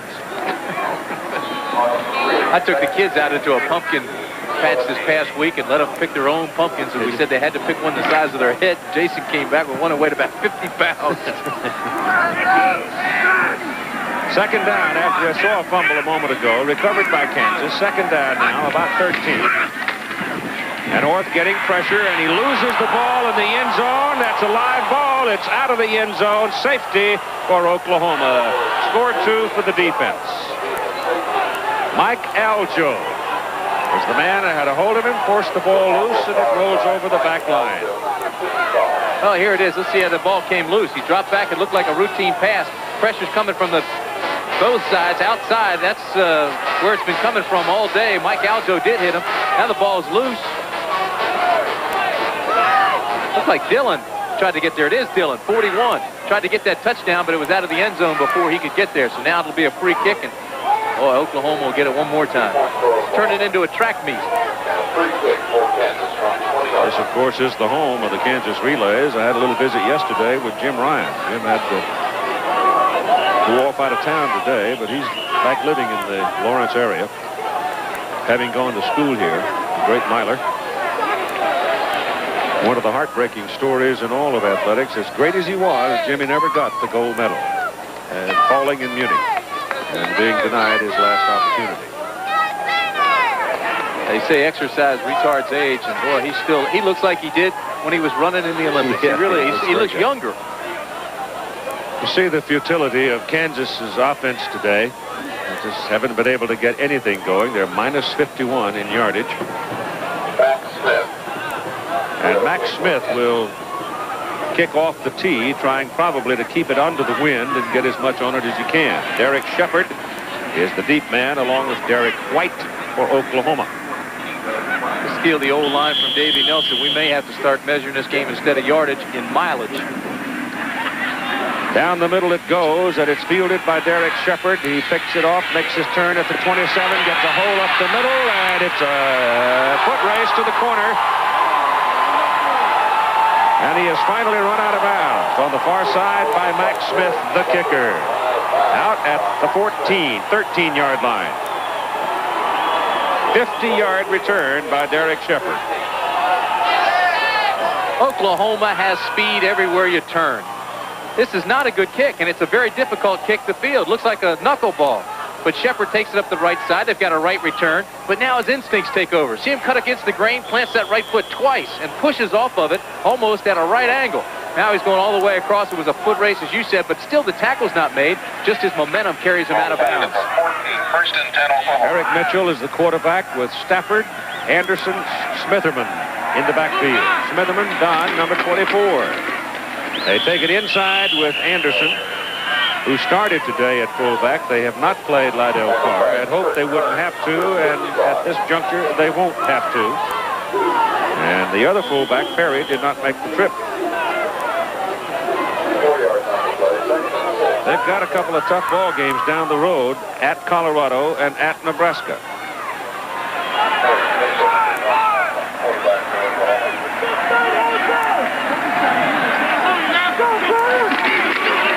Mitchell gives it to Stafford. And the line escorts him down near the 7-yard line. Oklahoma along the front. Phillips 275. And this is the first unit I'm giving you. Hudson 280, Simpson 265, Anthony Phillips 280, Greg Johnson 295, and the tight end Jackson is at 240. Here's the remaining schedule for the Sooners. The second unit, a lot of them are starting to show up in the ball game. In fact, they've been in the ball game off and on. They're also big, but not quite as big as the first unit. Anderson with the ball. And looks like he's got a first down as he gets down to about the 3.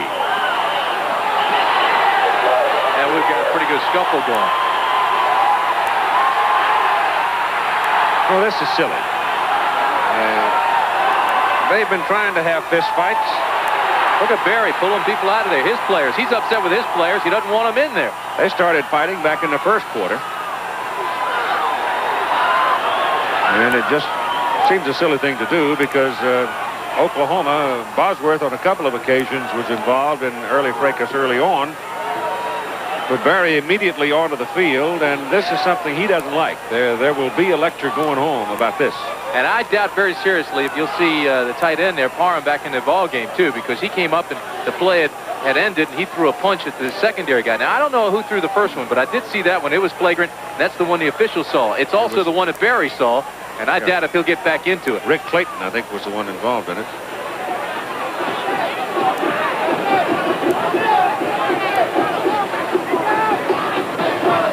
Watch Barry now. Watch this. You think he's upset? Look at him pulling people out of there. His guys.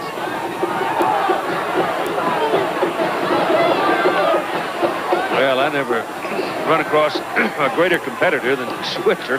He played as a little guy for Frank Broyles down at Arkansas, but unsportsmanlike conduct. Both teams, 2 players each team disqualified. So 2 on each side kicked out of the ball game. Unsportsmanlike conduct on Kansas.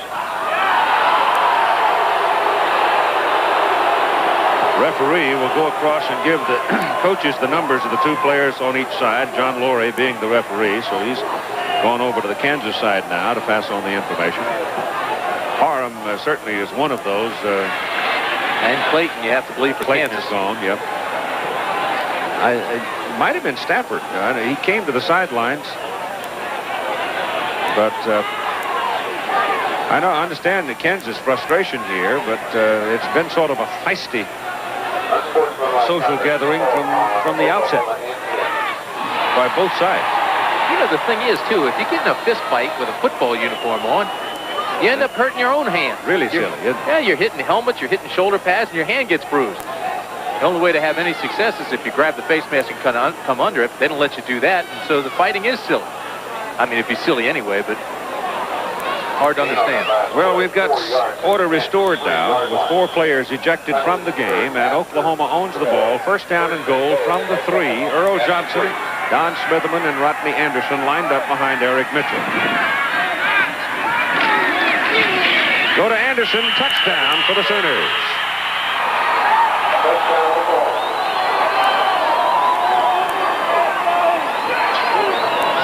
So Rodney Anderson getting some seasoning today and doing very well.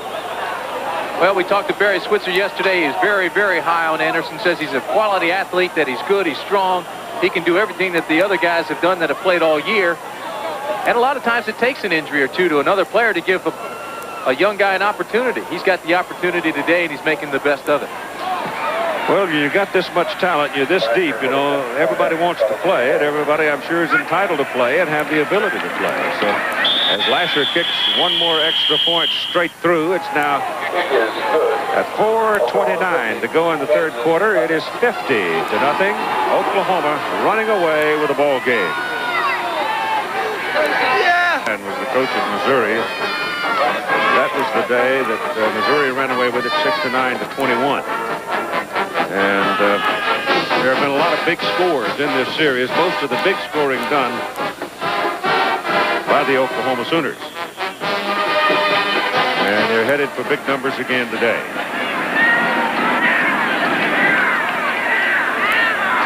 What I started to talk about is the ball is kicked again beyond the field of play. Red Auerbach, when he was coaching the Boston Celtics, knew exactly how many shots it took to keep everybody happy in the course of a ball game. And I think when you have a football team like Barry has at Oklahoma, or in a lot of instances good teams, you've got to find some time somewhere along the way to let athletes play, because these are quality athletes, and they get their backs up a little bit if they have been recruited and don't find their way to play for a couple of 3 years. It's a balance of people. Here's a little draw play with Arnold Snell carrying, and Snell is belted down by Dante Jones as he moves up near the 23. Perfect example of that, Keith, is the way Barry Switzer has gotten Mitchell into quite a few ball games this year. As a matter of fact, he got an opportunity to play when the shoulder was giving Holloway some problems, and Mitchell got to play an entire game and had an outstanding ball game. Well, he's a heck of an athlete. Well, he is, but you're right. You have to keep him happy. Second down, 7.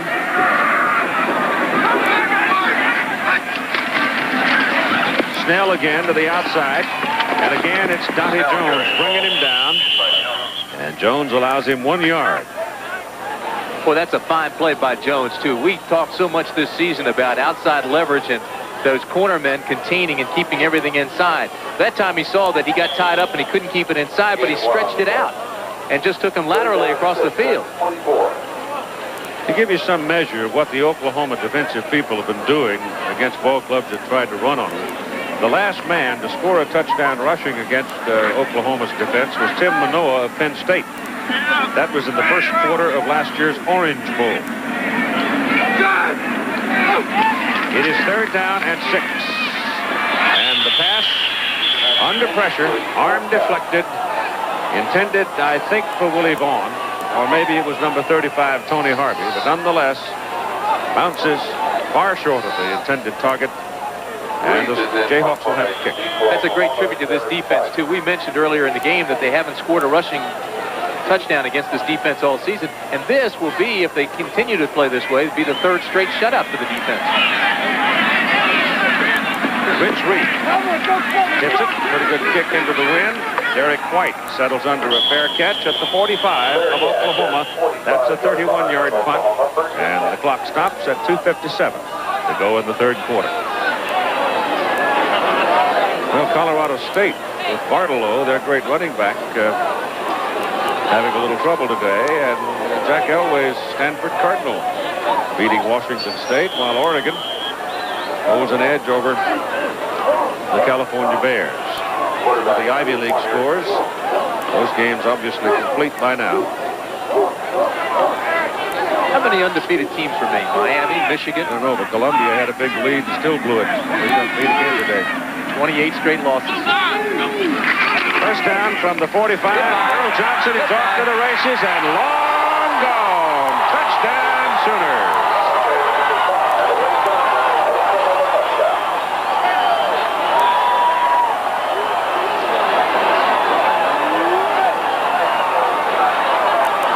Well, here he goes again. Nobody in the secondary. They're loading up. They had 7 guys on the line of scrimmage. The secondary took the outside route, expecting the the option on the corner, and there is no option on the corner. It's straight ahead. And boy, he just explodes. He's got good speed up through there. But you can't sacrifice. You can't lull, especially in a game like this. You're being embarrassed already. You don't want to give up things. You don't want to guess and run yourself out. You can see Ziegler at the top of your screen. Went over. He was expecting to pitch the option on the corner and just ran himself out of the play. Johnson's last 3 carries, 82 yards, 3 touchdowns, and the extra point try is blocked by Eldridge Avery. Big tackle. So they finally snap his string. That's his first miss of the season. And there's a penalty flag, so he may get another chance. What'd he call? Offside? It's a foul on Kansas. And so Lasher will have a chance to redo it. Defense, replay, extra point. No, he has not had his string broken. Well, you can't fault Kansas for that. They're easier to block when you come off sides.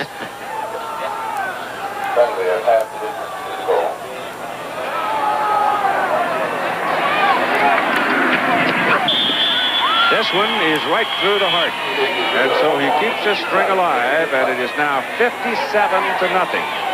Oklahoma leading Kansas. Boy, that was some impressive run by Johnson. It's not so much Johnson as it is the mistake of the defense, but it was explosive. You could tell he was gone after the first 5 steps.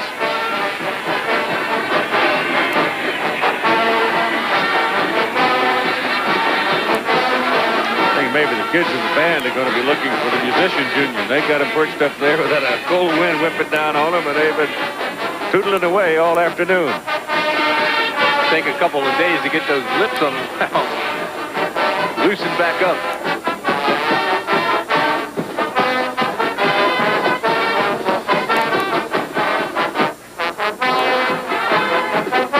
They're good, though. They're fun. The people out here in Kansas have been very congenial to us.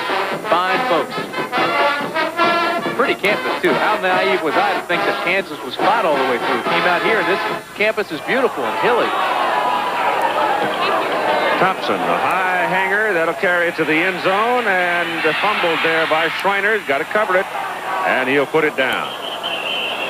Down in the end zone, 1st and 10 Kansas. Now he'll traffic.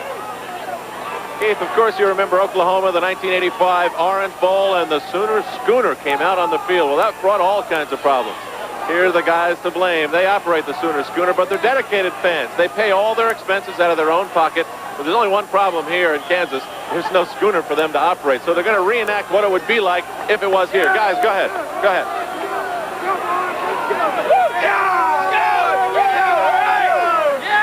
There you have it, Keith. That's what it would be like. Folks, you have just been witness to an element we call in this business reaching. Penalty flag on that carry. Illegal procedure on Kansas. I'd like to know what Barry told his players in the locker room. Because Oklahoma has scored 37 points illegal in this procedure. Offense, first down. 5-yard penalty. 1st and 15 at the 15-yard line. That gets the old register ringing when you do it like that, doesn't it? And we're still in the 3rd quarter. This one may go to 90. Carrying the ball, Ronnie Caldwell. And Caldwell gets out to about the 18. Lasher now is 42 out of 42 in his extra points. That was the string I was talking about a while ago. They blocked it. The man who blocked it was offside. You know, as we sit here and we look at Kansas, and we do know that they are young and inexperienced, I'd like to say they're on the right track, but even if you're on the right track, you get run over if you just sit there. You have to be aggressive.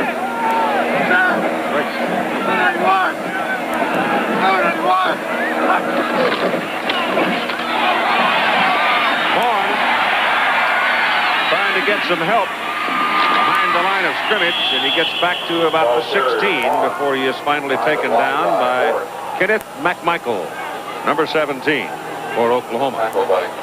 Well, there's just too much standing around on Kansas. He cut back that time and could have picked up a couple of blockers. They're standing around. They're not throwing their bodies. They're not being aggressive. Look for a red hat. Look for a white jersey and just try to go block it. Try to hit somebody.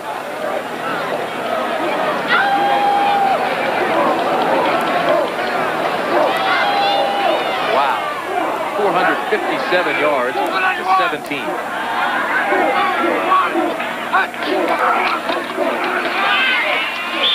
Again, they try to run a little delay up the middle, and it doesn't work. It's big Mike Aljo, number 55, is right there. Aljo was the man that separated the ball and created the safety a few minutes ago for Oklahoma. So the clock shows about a minute to go in the third quarter now, and Kansas will have to kick it from inside the 5, and Oklahoma should get possession probably inside the 40. Derek White is the deep man.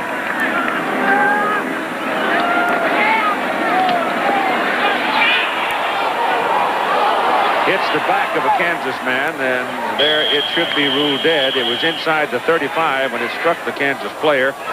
That's where they mark it, at the 34, and it winds up a 19-yard punt. Punt down about the 34-yard line. First and 10, Oklahoma. Next Saturday, Miami, which defeated Florida State today by a score of 41-23, will be at Pittsburgh, and we don't know the extent of the injury to the Pittsburgh quarterback. John Congemi had an injured back. And without Congemi, I'm not sure that Pitt will be terribly competitive for Miami. Hopefully, they'll be ready to go. They also run something similar to what we are seeing from Kansas today, the run and shoot. They do score some points out of it.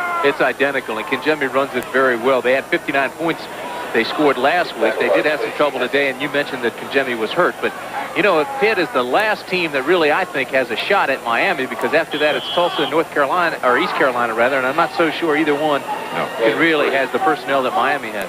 No. Pitt's the last threat.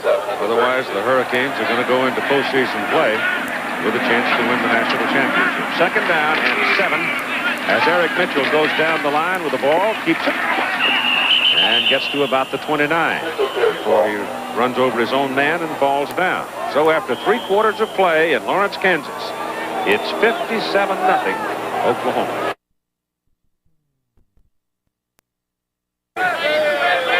Well, they can afford to relax on the Oklahoma side because the issue has long since been resolved. Oklahoma's football at the 29-yard line of Kansas, third down and 4.5 for the Sooners. Keith, this is a really big day for a lot of high school athletes that have aspirations of playing college football. Today was the day of the SAT exams. They need 700 in Proposition 48 to qualify. Mitchell drills Derek Shepard with the pass. That'll be good for a first down just inside the 20-yard line. Third quarter stats. Yeah, you see it in blue. Rushing yards, 404 for Oklahoma, minus 47 for Kansas. That tells you the story right there. Nothing fancy about it, nothing to analyze.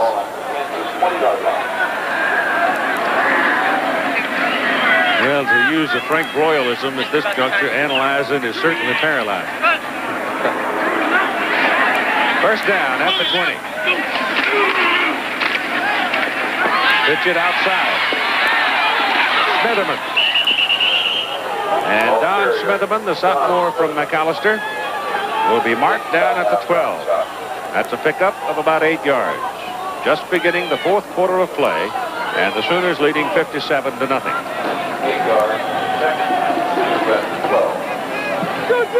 I played a game like this. Goes in at a wide receiver spot now. I played the game like this one time when I was at Maryland against Penn State. We lost 63-28. Felt like a week, didn't it? Felt like a week to get home. Oklahoma jump. Tell you a true story. I was a sophomore, and then freshmen weren't eligible, so I was relatively inexperienced. They kept running that tight end across the middle, and I kept chasing him. He kept catching it. He kept running out of bounds. And Roy Lester was the coach at Maryland, and I heard him as I ran out of bounds on the Maryland side. He was yelling to the defensive coordinator, "Get Brant out of there!" And the defensive coordinator says, "That's all we have left. Brant's all we have left." And he says, "Well, get an offensive guy over there to play defense, but get Brant out of there." Dead ball. Illegal procedure. Offense. Second down. Comes back to the 17.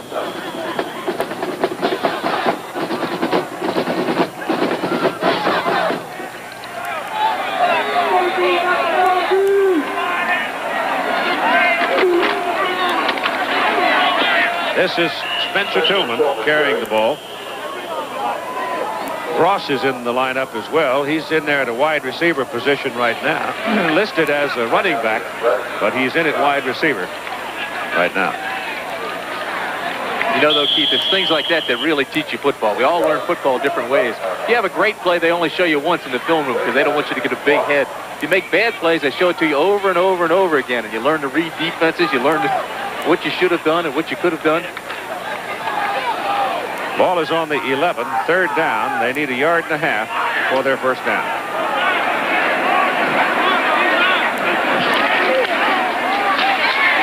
Won't get it.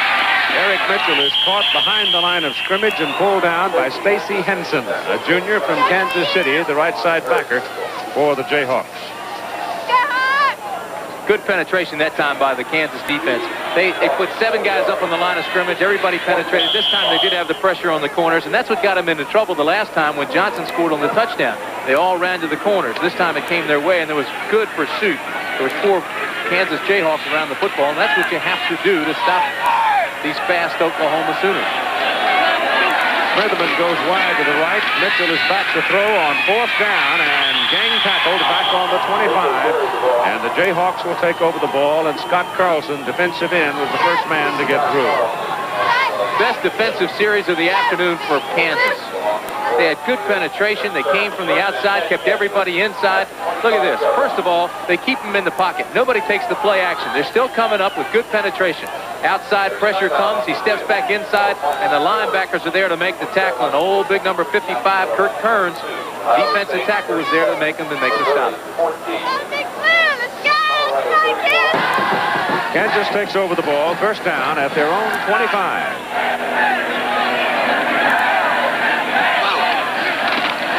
Mike Orth gets a little more time to throw, goes deep down the middle. It is caught. Pass is good to Taylor Samuel. If he doesn't lose his balance and fall down, he scores. 5'9", 160 pounds, junior college transfer. Qualifies as one of the fastest players on the roster. Speedy, skilled position player. Runs the 100 in 10-2. Makes an outstanding catch. Look at that.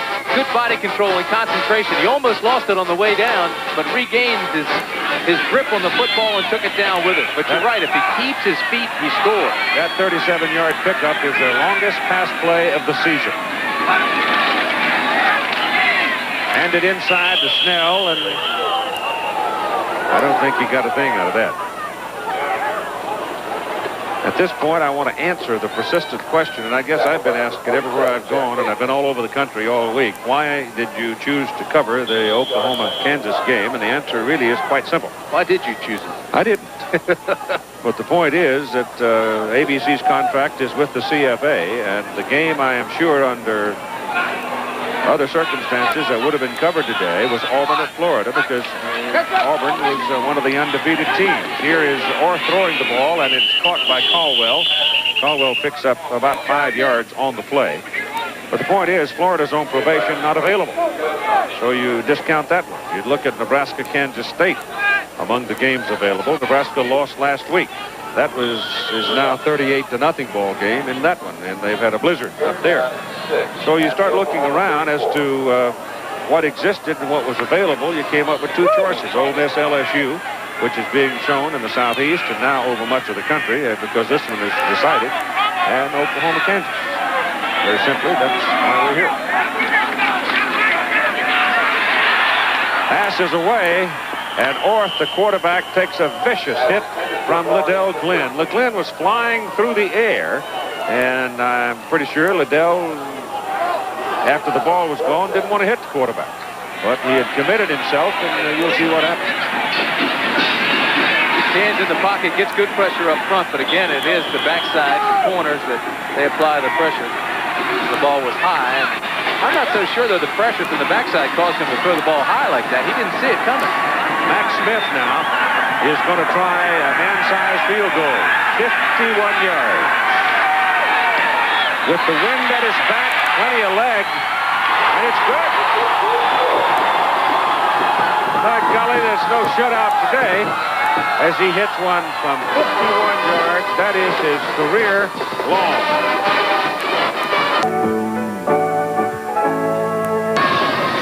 Smith will now kick off.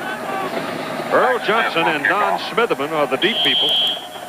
And the Oklahoma defense is probably going to be grouchy now that they've had their shutout spoiled. And Smith has knocked this one out of town. That'll come back to the 20. I think the adrenaline's pumping through his veins. Boy, he's excited. This is a true freshman. Now, there is wind at his back, but he put a strong leg into it. It could have been good from 65 yards. Now, he's a youngster. He was watching Oklahoma play on television when he was in high school last year. 18 years old. Comes in here today, 51-yard field goal.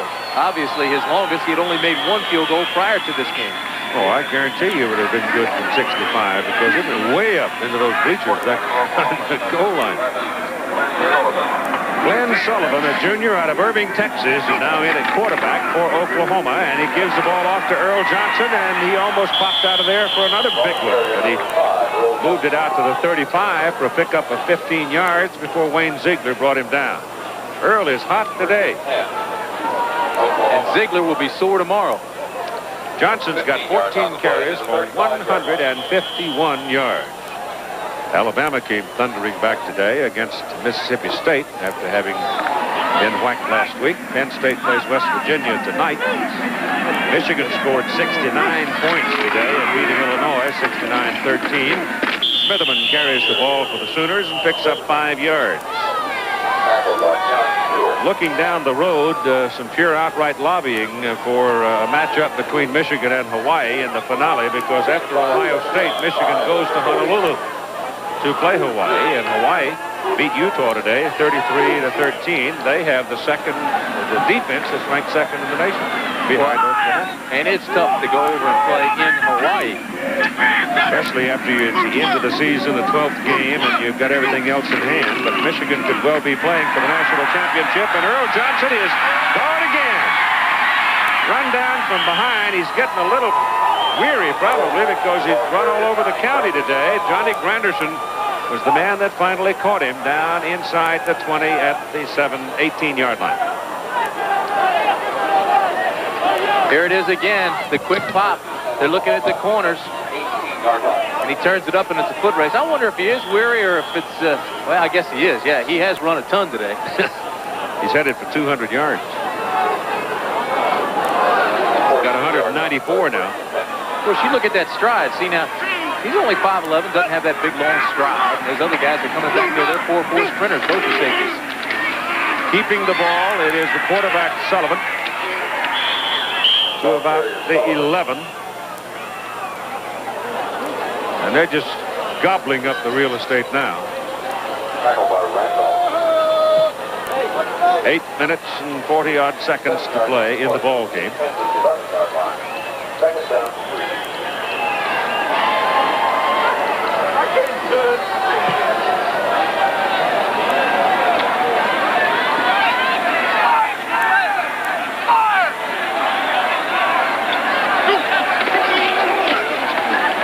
Handed to number 24, Smitherman, and the sophomore out of McAllister is going to be close to a first down for the Sooners inside the 10. These fans get a lot of credit for staying out here because it is really cold now. The wind is still blowing, and they're sitting here and bearing it out. Kansas man shaken up, number 90, hurt on the play. That's Eldridge Avery. Let's spend a moment with Al Troutwig. First down. Well, Keith, in the much talked about category of strangest non-football related facilities in a football facility, this has got to be number 1. At Memorial Stadium, you're looking at a 40-year-old wind tunnel that they don't use anymore because they have some better facilities now at Kansas. Here's an old wing that they used to test the aerodynamics of. It's gone by way of the old black and white camera. Certainly, I tried to get this thing to blow out some warm air, but it doesn't work anymore on this cold day. Back to you.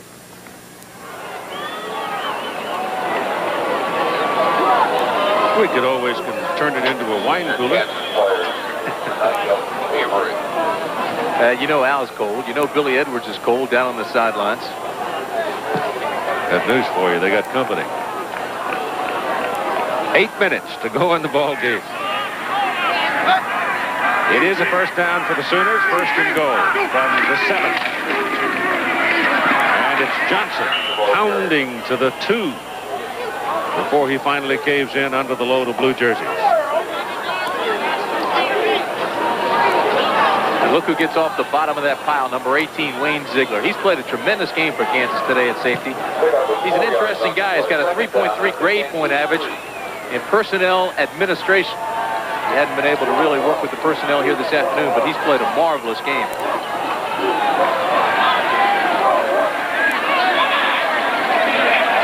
Johnson now has his 200 yards. And bingo, touchdown. He's over 200 yards. He has just scored his 4th touchdown of the day.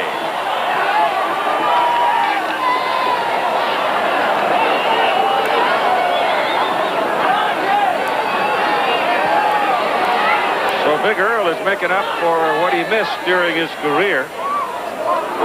All those injuries. Looking back over the Kansas football history, you know that they had one 10-0 season. And you know who coached Kansas for that 10-0 season? He was only here 1 year.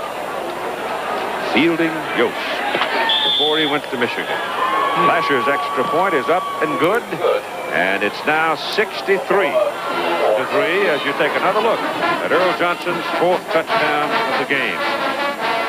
Just line him up and point him. Send him into the end zone, show him which direction it is, and he just bangs his way there. In case you're curious as to what the most points ever scored by an Oklahoma team against Kansas, it was 65-0 back in 1954 here in Lawrence. And Kansas has lost 19 of the last 21 meetings between these two schools. This will be the 20th loss. Short kick into the wind, bobbled, recovered by Kansas. Scott Schreiner covering the ball back around the 24-yard line. So the Jayhawks can't buy a break in this game. You know, Kansas is part of television sports history, though, being the first game ever televised nationally, September 20th, 1952. It was Kansas against TCU. Yep. Would you believe I remember that? Broadcast by NBC to 63 stations across the country.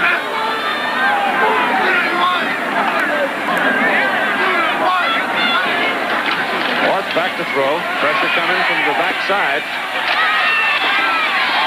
Carrying the ball is Snell. Fumble, looks like Oklahoma has it. Oklahoma's claiming it, and they've got it. So just like that, Kansas turns it over again. And it's becoming an absolute crusher for the Jayhawks. Brad McBride had the ball for the Sooners. And as many games as these young players at Kansas win, they will forever remember this game, because you always remember the ones where you took a licking and were embarrassed. See the right hand? Just strips him clean of it right there. Now the ball's on the ground. Here comes the play, and all of a sudden he's right on top of it. Who was that? McBride. That ball popping around as the quarterback Sullivan goes down. Kansas comes up with a recovery. So they swap turnover. Andra Lofton came up with that loose ball as Sullivan was hit, turning back into the... They never did have control of it. Came off, watch him come off the snap. That ball squirting around like a hot potato. And right here, he loses it. This is what the coaches really dread, though, because once the game gets out of hand like this, then things get sloppy, the teams get out of rhythm, and it's tough to get back. And people get hurt. Fatigue.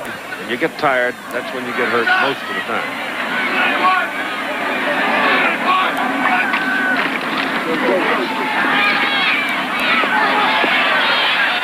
That one's intercepted, then dropped. Man had it, Oklahoma man had his hands on it, Sonny Brown, and Sonny couldn't pull it in and take possession. At 6:53 to play in the ball game.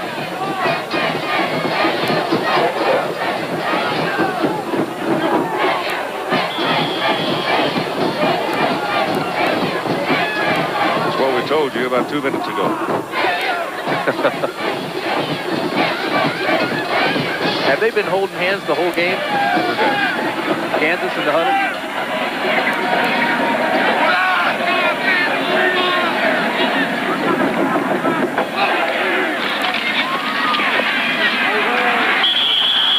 No place to go. David Shoemaker makes the first hit on Mike Orth. Holding hands symbolizes unity, and boy, they really have to stick together now, because these are the toughest things a player can ever go through, and is sit in the film room tomorrow. You know, they'd be smart if they didn't show these films to the kids. Oh, I'd burn them. And come back and just start all over next week and say, look, we're turning the page. We're starting here. Now let's gear it up. And let's what are you going to learn? Oh, that's right. Let's get ready for Colorado. That's up next, and we can get an upset there.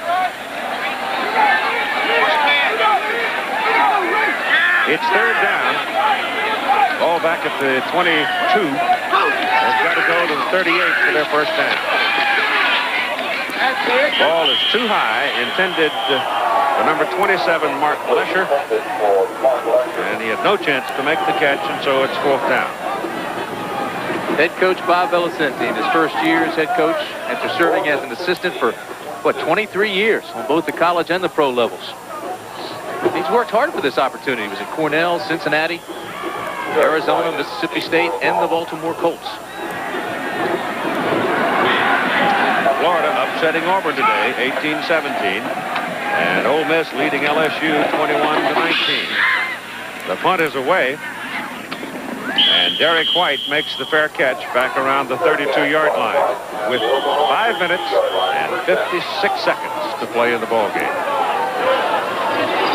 To keep warm in Lawrence, Kansas, and then there is this way to keep warm. This portable heater, watch how good this works. With a piece of ice, it just melts it away. It's the most popular spot on the Kansas bench right now. Keith? What if we could rent it? Send a couple up.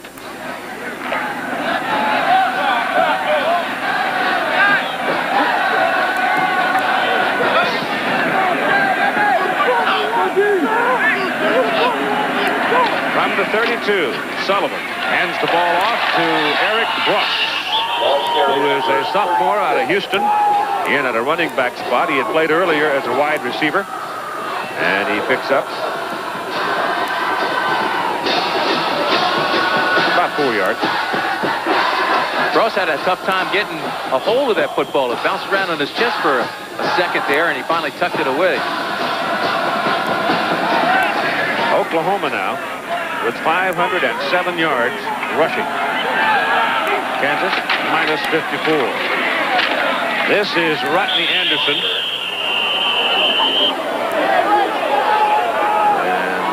And he's out across the 40 and looks like he'll have a first down, and he does. That's a 43. Well, your alma mater lost another one today, didn't they? They lost a lot of tough ball games this year. It's a tough time at College Park, Keith. It really is. You know, the Lefty Drizel situation was ended this week. Bob Wade is the new coach at Maryland. Lefty resigned. Dick Dole had resigned earlier. There is speculation that Bobby Ross may leave at the end of the season. So it's a time of turmoil and transition in College Park. Colorado State defeated today by San Diego State. And Stanford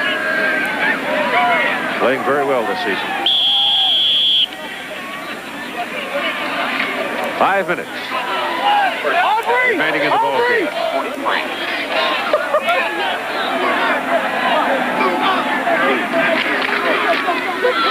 Sullivan's got it. And 4 Jayhawkers throw him down. Sullivan's a pretty good sized fellow. You know, he's 6'3", 210 pounds. And he came legging it around the corner, but the Jayhawks reacted pretty well to it.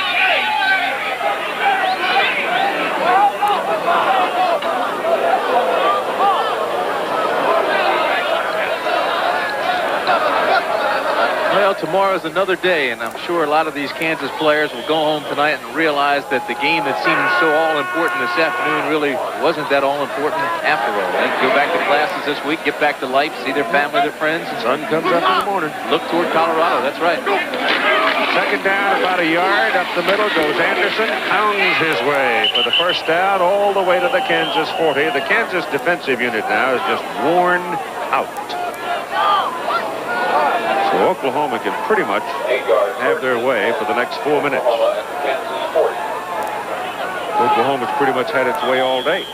And it's so often people will pick up the paper tomorrow and say, oh, look, Barry Switzer ran up the score against Kansas. That's not the case. No, he's played everybody. Yep. Sure, he has. And played people at different positions that they're not normally used to play. This is Sullivan. Penalty Another flag goes down. Sullivan headed for the end zone, but I think this one comes back.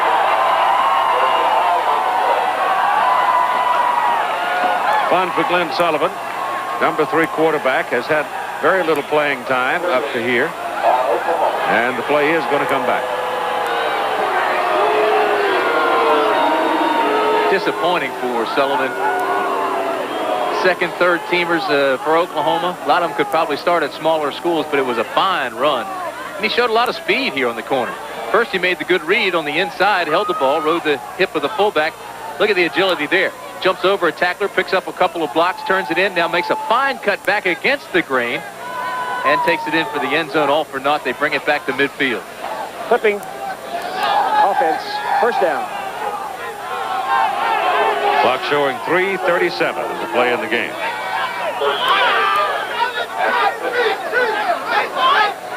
A&M stays alive.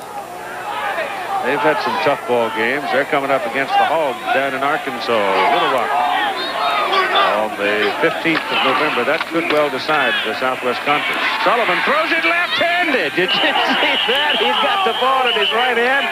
It turns it back and unloads it left-handed to Aubrey King. And they're going to bring it back because I think he was out of bounds. Either that or he juggled it all the way down. Oh, I'd put it back up, let him have the catch just for effort. Watch this. That's a good pass left-handed. And I think he made the catch, too. I think his left foot was, absolutely, his left foot was in. Yep, it was.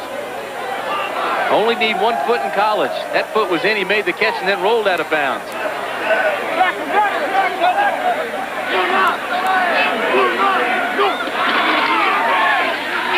Pitch it back to Smitherman. And Smitherman's got it just short of the first down. The penalty hurt him on that possession. And they'll be looking now at 3rd and about 2.5, close to 3. You know, sometimes having this much talent can hurt you, though. When you go out and you're a top prospect, a blue chipper in high school right now, and Barry comes to recruit you, and you're seeing this game on television, you got to say, hey, wait a minute, I may never play if I come there. They're loaded.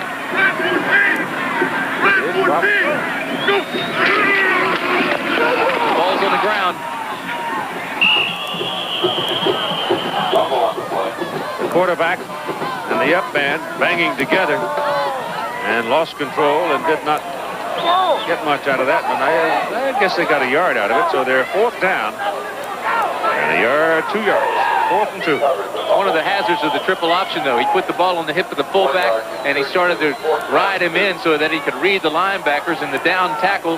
And what happened is when he pulled it out, the linebacker or the fullback tried to take it, and it just fell down. Chris Ross is in there at the wide receiver spot now, split in, number 13, freshman. On 4th and 2. Smitherman picks up the first down as he crosses the 30 to the 29. And 2:08 to play in the game.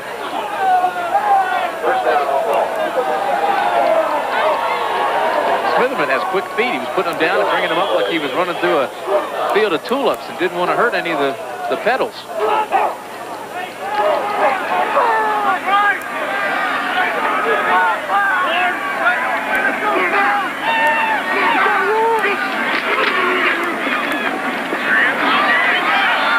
This is Rodney Anderson pounding away, and he's had a big ball game today, too. He goes from the 29 down to the 21. 11 carries, 89 yards.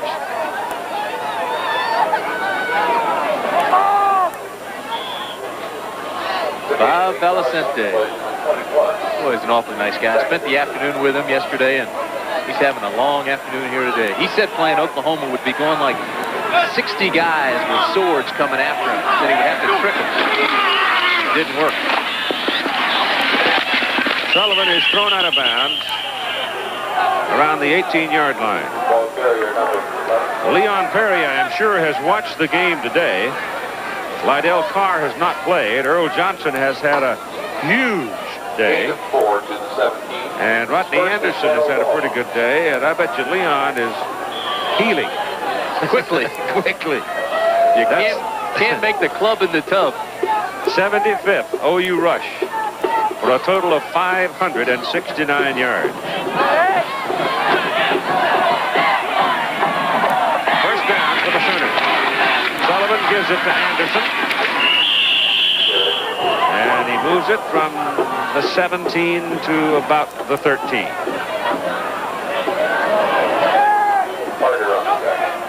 Johnson over 200 yards today.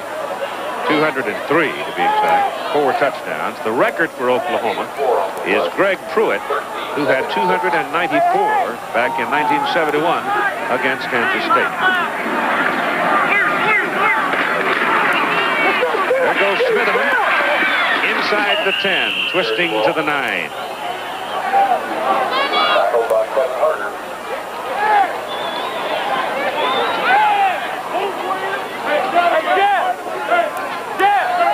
You've got 23 seconds to play in the ball game. Clock rolling along. And Oklahoma will continue to roll along. Bob Valicente now will go back and try to rebuild or start to build his program. And Kansas has produced some tremendous players. Gale Sayers, John Hadle, Nolan Cromwell, to name a few. Penn State, West Virginia are playing tonight. So it may not be easy for Oklahoma to move up. They came into this ball game ranked 4th in the nation, and they have won it by a score of 64-3 over Kansas. The most valuable players in today's game, with each of the universities, Oklahoma and Kansas, receiving $1,000 for their general scholarship fund from Chevrolet. Earl Johnson, 17 carries, 203, and 4 touchdowns. Wayne Ziegler had 13 tackles and played a strong defensive game for the Jayhawks in a game in which they were overwhelmed by the Sooners. And Earl Johnson had the biggest day of all as he scored the 4 TDs. He got his first one in the 3rd quarter, a 7-yard run. That made it 27-0 for the Sooners. Johnson came back with a 25-yard run to make it a 34-0 ball game. This one just blown right up the middle. They seemed to get easier for him, Keith, as the day went on. Right. At the end of the 3rd quarter, Johnson comes up with another one from 50 yards, and that made it 57-0 Oklahoma. And then in the 4th quarter, Earl Johnson from 3 yards out, that made it 64-3, and that is your final score. This ABC Sports Exclusive has been brought to you by Mr. Goodwrench. No one knows your GM car better than Mr. Goodwrench. No one. By Howard Johnson, Hotels and Lodges. By Valvoline Motor Oil, where motor oil is not just motor oil. And by Cigna, a leader in insurance, health care, employee benefits, and financial service. Stay tuned now for updated highlights and scores of today's football action on College Football Scoreboard. Travel arrangements made through and promotional fee paid by United Airlines. United flies more people to Hawaii than any other airline. Nobody knows Hawaii like United. Oklahoma continues to march along in this ABC Sports